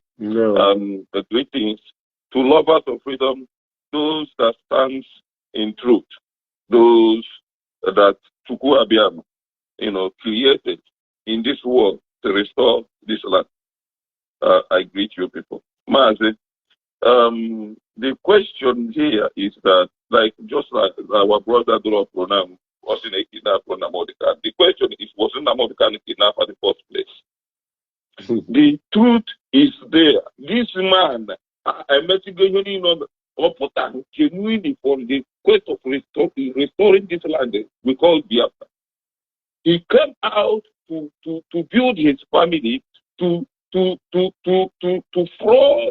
the Biafrans. He won it. Now, after all, no to get go, only make go, make you, I make up on anyone. I make you a god, I make you mayor, supreme god, supreme, over everybody. Now, or just Kenya, okay, all Kenya, they're pretty young and do politicians now, but on a good, and a good, about the struggle. To them who do Nigeria. Oh, yeah, the government account, but so 2 minutes for here. Even anyone who died Ethiopia and Biafra do not know that he has given away the struggle, just as Wazirike did. Because some people are still believing that Wazirike is still doing the struggle. Yes. All you fought your email here. Okay. Mazi, just take another 1 minute. Let me tell you, even why in Abia, why on email? Forever. It was Rika today, not even from Hope Uzodimma, not from Hope Uzodimma, with all his potentials, all his power that time. Agwaya today na China Sawaneri, not underline China Sawaneri. People have a mistake here. Of Imo State, get without a worth of $1 billion. Were ya na-akụtu ya na-eme ya intimidate ya bịa na social media na-ebe akwa ị ga-ekwe today ọhịa na-akpọ power. You can never think that you can be winning all the time. He can't be winning all the time. Mazi Nnamdi think that him and his family will be winning Biafrans all the time. He's the main monster when it comes to this, what is going on today. He's the monster behind all these things. The mask. Mazi, please land up on there. Thank you, Mazi. The thing is that our people are now seeing the truth. Like if you see them now, they are on defense. They are even the one that is bringing. We have been telling them that they went to Ethiopia. I said, went to Ethiopia.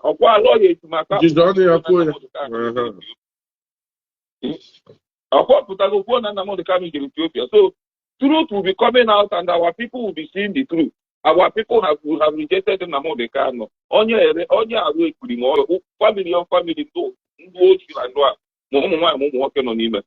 Biafrans, open your eyes. We are here, and we have sworn an oath to restore Biafra, and any obstacle on our way will be crushed without no mercy. And that is what we are doing. And have carry on. And the opposite and have more here. I greet you. Thank you. I think I pick a number from, I don't know, but this is a share number. Mazi, you are welcome to the program. Who is this? Hello? Yes, go ahead. I pick your number now. Go ahead. Mazi KEKE. Yes, go ahead. I greet you. There. Okay. I'm the follow your program for a very long time, but today's one I said let me talk. You have to go about Mazi Nnamdi Kanu. It's the reality. I go super small now that the VOS has been vindicated. Yes. And then I want him to just a little thing to on the program he made 2 days ago about I don't want to take you back, but let me continue on here about Kiana where program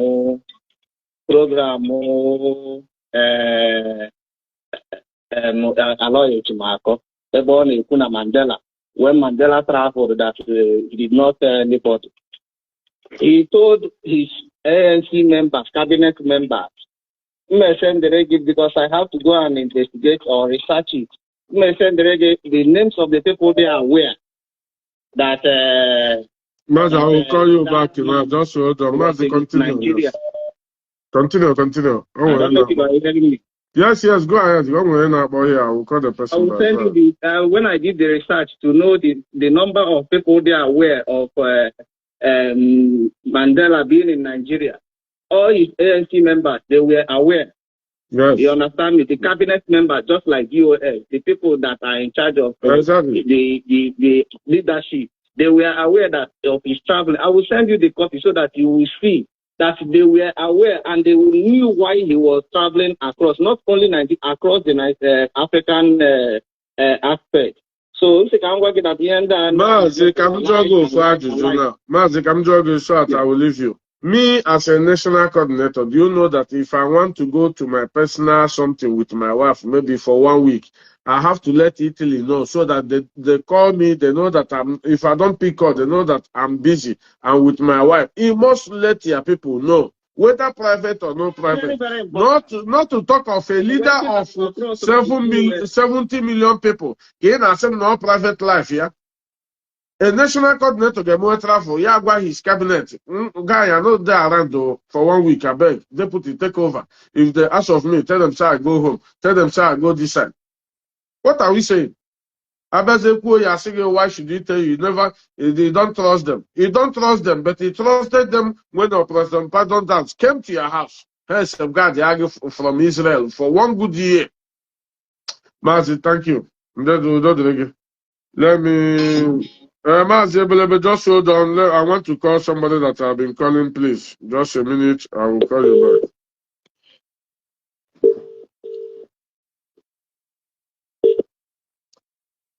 Mazi, there. Well, I just say let me call you quickly because I need to go.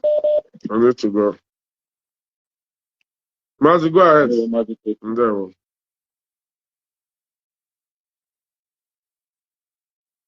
Mazi, you're not coming out, huh? Oh, okay. Okay, Mazi, can you hear me? Okay. Yes. Mazi, this is a company out of power. Yes.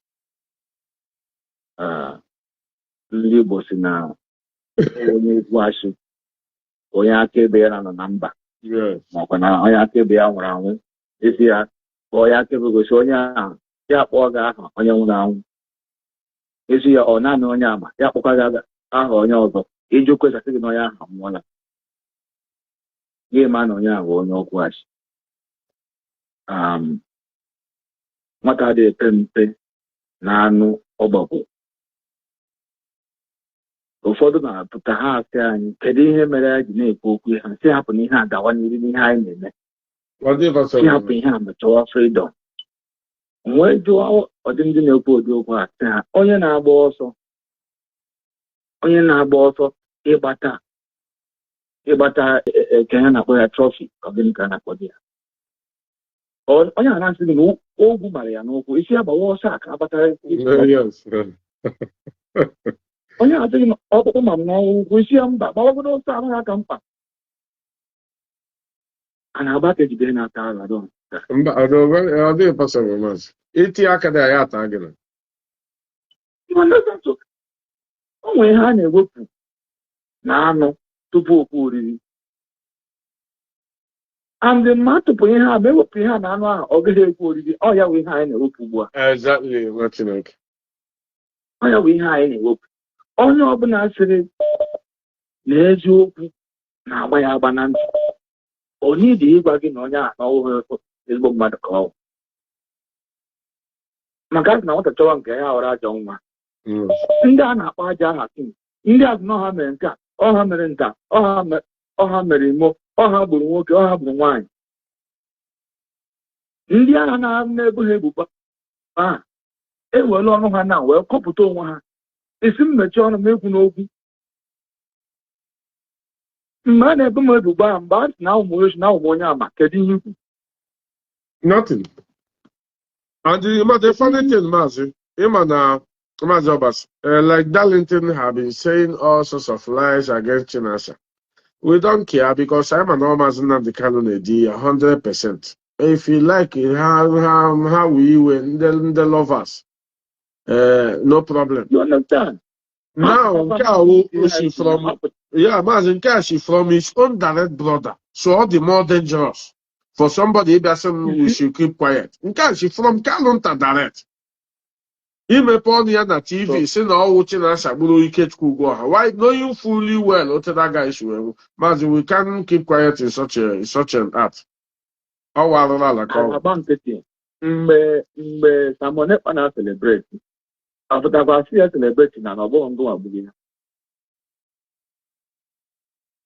Apụtakwa si ya mechie ọnụ n'ime ihe mere Ikechukwu Ugwuọha na Chinasa nwụrụ mgbe ihe mere. Mgbe ha na-epost na-ejubilate enwe ihe ukwu, how many years na ka that? Access ọ na-ahụ ihe niile even now. How many years now? Apụtara sị ị ga-asị na onye nọ mkpọrọ ga-akọwara gị ihe ọ gara eme na Kenya. But onye nọ mkpọrọ mana a na-eme fundraising with David ga-akwado nụ ndị David. Onye nọ mkpọrọ mere fundraising pụtakwu okwu. Onye nọ mkpọrọ dere momo si ekwu n'okwu ego ọzọ, ekwu n'okwu ụmụnne ya. Onye nọ mkpọrọ nọrọ ebe a kọmuniketi etiti gwara ụlọ nne ka ya ekwuzi n'okwu. Onye nọ mkpọrọ nọkwa ebe ahụ siri steeti ya ndị kọnetọ ndị wepụrụ okwu ndị mere ihe ọjọọ. Onye nọ mkpọrọ dị ihe ọda anọ ọda ha na-emegbapụ nna sị ka ihe meji oweta adịghị eme ihe Nnamdi Kanu ọnọ Kenya kwuo ihe ahụ m si na ndị dị ọta dị eme. Ndị ọrụ Ethiopia ọ dịka na Ethiopia anyị ga-eche ka ọ bịa Kenya. So o ruzo ugbu a na a na-ekwuzi okwu ihe mere ọ na-asị onye nọ mkpọrọ so ntị ebe maazị anyị ma ndị na-akụ asị ma ndị na-ekwu eziokwu eziokwu adaechi ugogbe enyo ya adaechikwa n'ọkụ afọ eziokwu na-agba onwe ya n'anwụ ịfụ ha n'eziokwu ma n'ihe unless iwe onye okwu asị onye ọbụla bụ ezigbo mmadụ bụ eziokwu ịfụ ha n'eziokwu ọ n'idiga anybody gwara gị ya. Ihe ndị budo wee tụile ahụ ntụ that na nwata adịghị efe mpe na n'ụgbọ gburu somebody na-asị na o nwere some information na anaghị anyenwu somebody some clearance level wee jụọ onye ahụ chi na IPOB kedu other clearance level ndụ karịrị nke HOD kedu the other clearance level carry that head of the Directorate of State, HDOS. Can the clearance level carry the head of M branch? Can the clearance level carry the head of our security? So, was there which clearance level? The access and the right. Yeah, Kanu, yeah, all this riffraff. The right. Ima aben Nnamdi Kanu na-aga ihe the right. Mazi, I'm not going to appreciate for more than 10 minutes now. Here's Igbo without English. I really want to appreciate you watching it.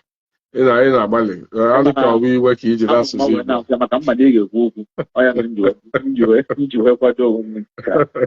You understand? It is not fair.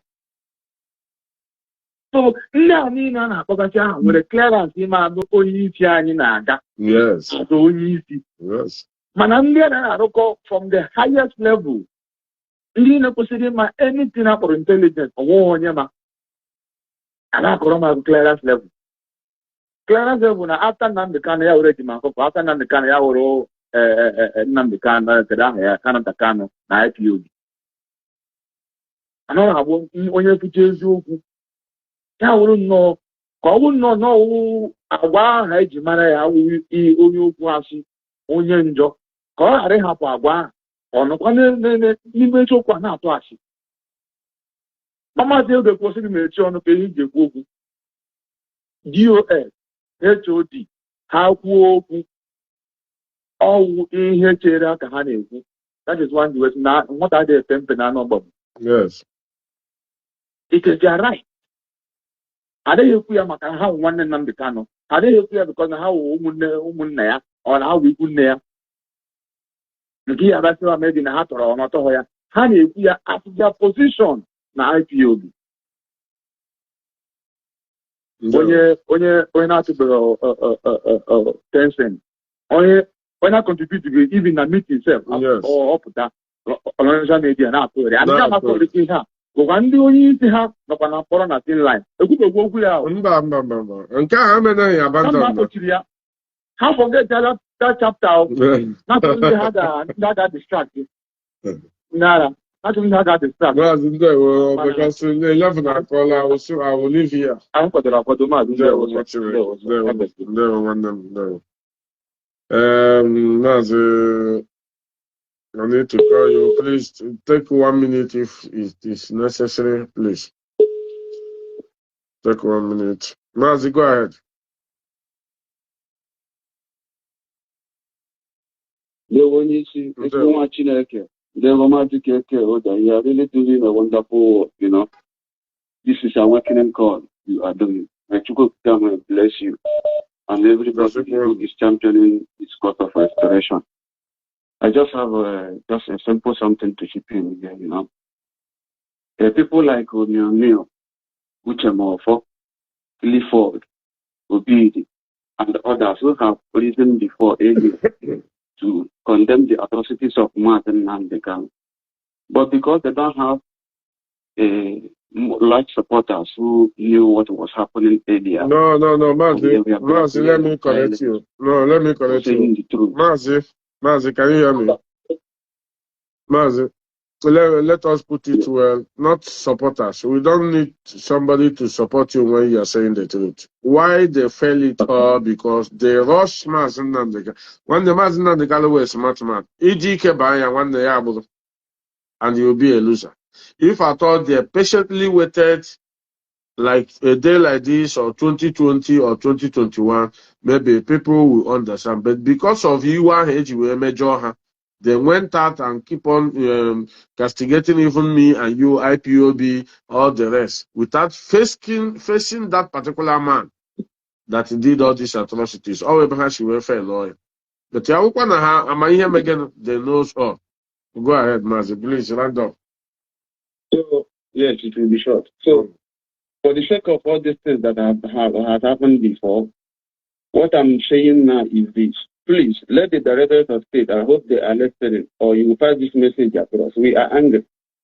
Let them call for the immediate expulsion of Mazi Nnamdi from IPOB. He has committed more atrocities than any other person in this struggle. We do not longer need him as our leader. Not suspension, expulsion, the total expulsion from this movement. We don't need to corrupt somebody to lead us. Please, this is what I want to say. We are much angry. We are angrier than ever. We cannot continue like this. Mazi Nnamdi cannot lead us.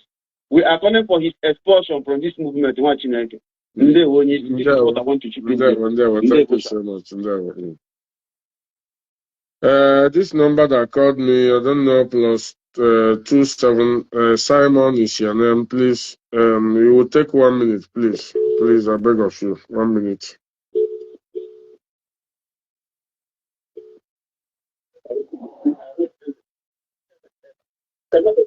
Mazi, go ahead.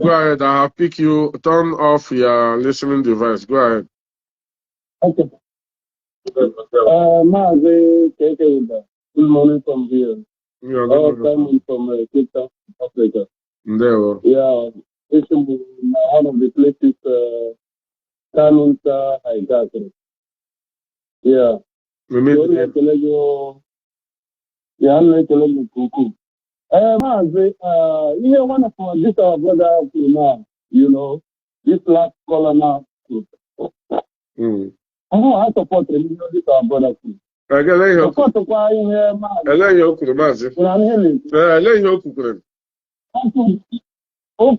Immediate expulsion of Nnamdi. And according to not support the party people, that as it stands now, that our Mazi Nnamdi is not,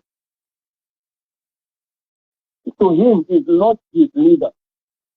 You know what? Yes. So I'm also of the same opinion. And who and one one of the first person. One day on a program of Peter, you know, so after you come, na phone of Peter. Yes. So some of the things people are bringing a leader now. But after much examination of the evidences, enormous evidence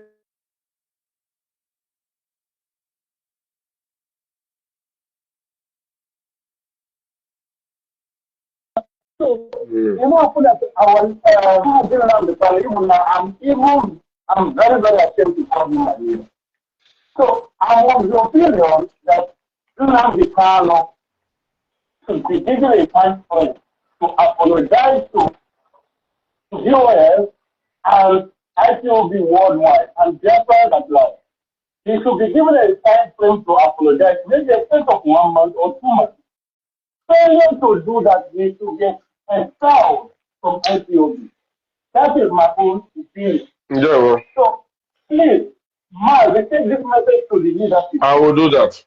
You should be given how they use it that the question I'm having here to the IPOB area because the more children in fact, everybody knows. More, know. I'm as you do, If he fails to apologize, he should get expelled from IPOB because he has committed serious crimes. He and his siblings. He was also siblings here because his siblings cannot do anything without his authorization. Exactly. Has got a normal thing. So, because Mazi, I was there in the leadership. I am Mazi Nnamdi, an ultimatum of humor to apologize or take exposure from IPO. They were watching it, and they were. Oji, I will go live it. Mazi ndewo biko ị ga-ewere 2 minutes ihe m ji PK call am internet lemedere which I think onye dị ozi awa smart man biko ndewo. Yes, go ahead. I think we are still live. Yes, people are listening. Everyone are listening. That's why I want to speak because we are still live. Yes. Mazi KEKE, I had this in IPOB we don't hide ourselves. Yes. Okay. My name is Mazi KEKE. Okay. Mazi KEKE, watching it. Yeah. Mazi KEKE, the reason why I'm calling is I've been in the program watching all this while. The reason why I'm calling is that there are still members of IPOB today. They are going to indicate from this hardcore, some of all this hardcore fraco, now this struggle. Believe me, there are still those of them in where today. You could have to give this thing. Yes. You have no private life, not to have a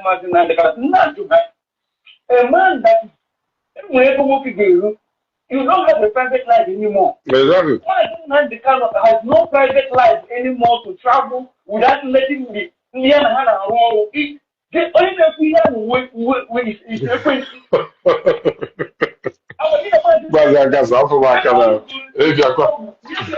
this man.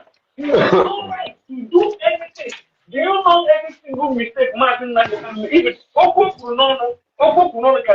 can lead to the death of many people? What are you saying? 100%. 100%.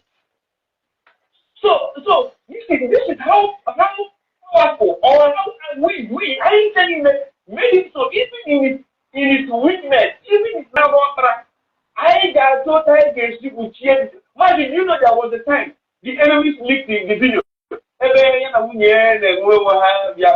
Yes. Big blackmail. Do you know IPOB over the world? I need a picture. Mazi picture William. Yeah, the first time we picture William over on our side. They didn't picture William. Guy by me the wedding said. I saw the picture. Man, that thing the first time in history.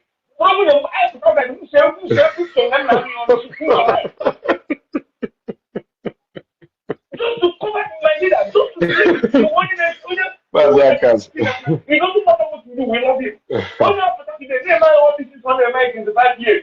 You put more items to the issue, imagine that we can't believe it. That's short of ndị mmadụ na-anwụ maazị ndị mmadụ na-anwụ I don't know who my teaching and should have won. The one man teaching what is because some of the Kaka don't have the Yes, I can even the account. Ugbu na obidokwala ha again na ọhụrụ ọbụla Ikechukwu ugbu a. Anyị gazie na ya gagbu ụmụaka ndị mmadụ, ndị maazị Nnamdi Kanu iji ala esi nụrụ naanị ya sị chere mgbe ọ pụtara. Mgbe i gbuchasịrị ndị be anyị niile.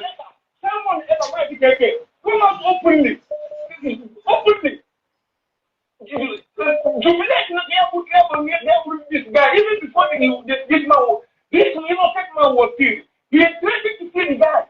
Why not telling the country at that time that no own someone about Mazi KEKE work? No, go and do this for go with his family. I'll go with his family. Mazi KEKE is working to lead us. No.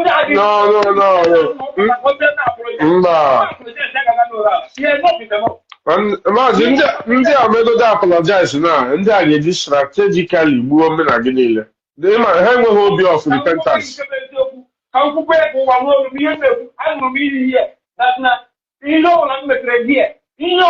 swear that my generation. Yes. Exactly. Maazị kwuruwe n'ọnụ ụlọ because that oath ahụ na-arụ ọrụ. Right now. Nobody even maybe someone who is the because all the someone that be about that condemn with someone there, Saturday and now here you for years,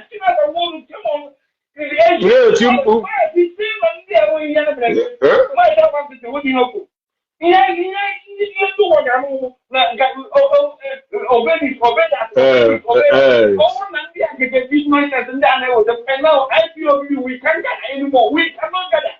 We can't. Maazị don't make you want them. I know. Yes. The government to Mazi KEKE. We have property today. He has to pick a Mazi KEKE. Getting to all my last word. Yes. Who come out in the kind of protection that calling out and call. So many I'm not going to hear today from this IPO. IPO they got in the New York radio.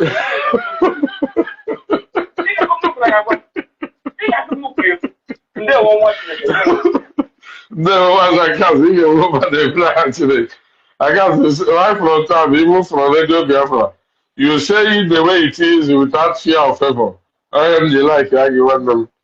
Mazi Akas, Mazi, I'm this program. I want to conclude. I don't know who is this person. I want to conclude, please. I need to go to work. Okay, this person is not picking. So please, I want this number.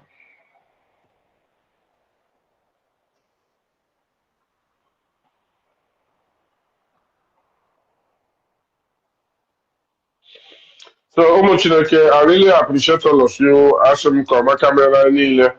If you want to listen, I don't know who is this person. Please, 1 minute. Maz, go ahead. Hello, Maz, Good Maz. If I didn't, Gani, just 1 minute because I'm sorry for happening. Okay, Maz, thank you. I just want to. It's my own. I just want to make a suggestion because all this thing that's going on, I heard that our leadership they are still paying Mazi Kanu money as a monthly salary or whatever. Now that we find out that yes, it doesn't care about this struggle anymore. So why are they continue sending in the money? Mazi, yes, how to jog and them and eligible Mabi no for. My question of leadership many abandon. Let's think how can I will the money. I don't know because of John. I never also I need you for Judo.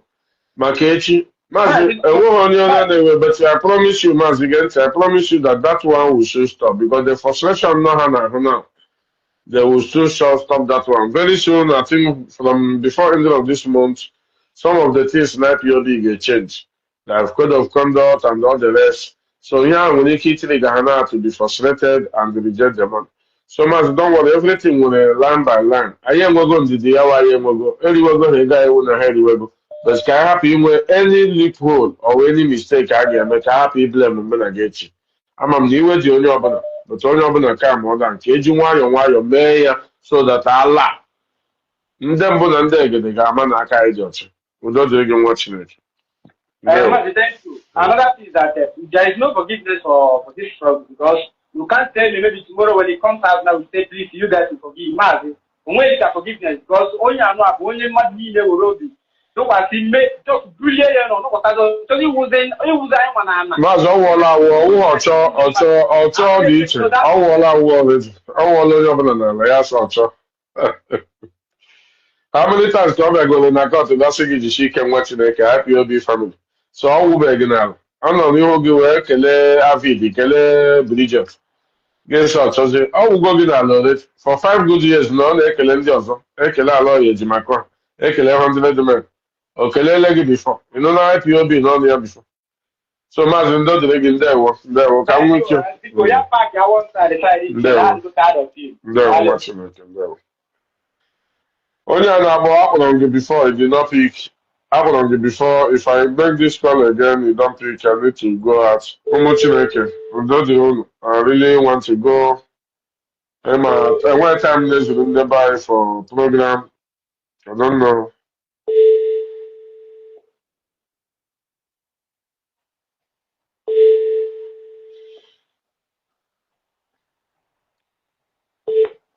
Enwere ịkpọ m call. Mkpọ gị na-epiki gị chere ka ọ ringicha ka gị nwa kpọghachi mazụ. I will not do that.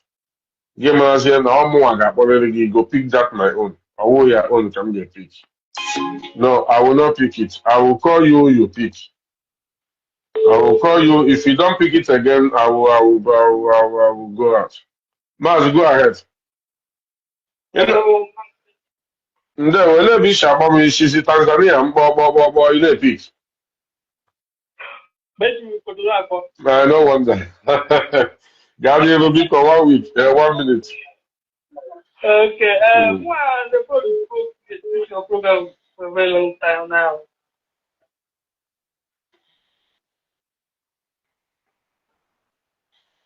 Maazị.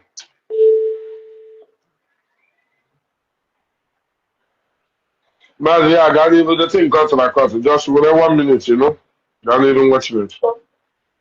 Okay. I want to thank you for your study from this struggle. And you believe them very well. And this appropriate should be right. You understand me? Maazị, I'm getting you. Just go ahead. Tony, Anyanwu, I am not seeing your call. I don't know. You say you are calling. I'm not picking. I don't know.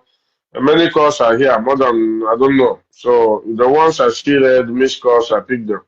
Maazị, go ahead.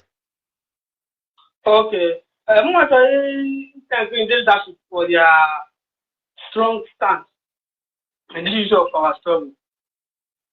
And the problem we are facing now is not about Nnamdi Kanu, this, Nnamdi, that. What we are facing now is we should not depend on Nnamdi Kanu only. Understand me? We have leadership, and we can move forward without waiting for someone to order. We know how all this is must start. Even Kanu was in Twitter broadcasting that some can give access to Biafra. We understand all this and how that caused every member of this family. So we must move forward and start waiting for something. And the fact is that we have to move forward. We must. Yeah, we must move forward. We cannot wait for anyone to give order. We cannot be a family. It's not be by family. No, we don't want that. No. So nobody should have moved on. Nobody should have moved this on. Because someone will meet them Gaba now, sir. The people have started coming. Biafrans, I think I want to greet all of you. This program have a lot of branches, a lot of things I need to bring to all of you, but it will be next time or Mazakuja will finish the rest. Asamonia Hunuta, I am Kwayechi.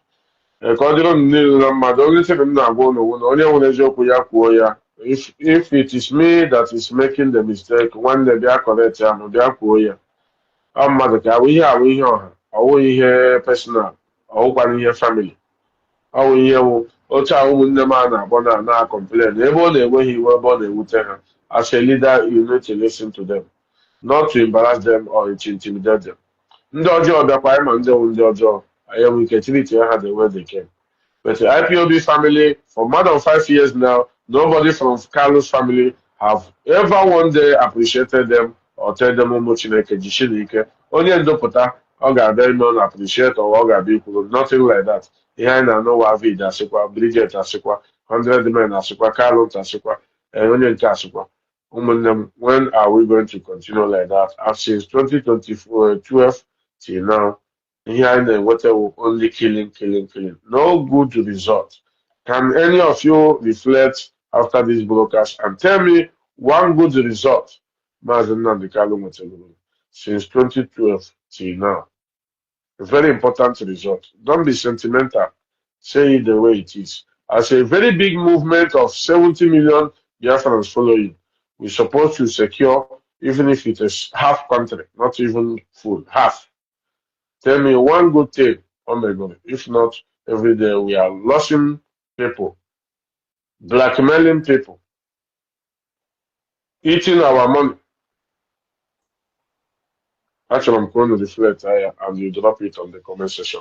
Come all of you. As someone I really appreciate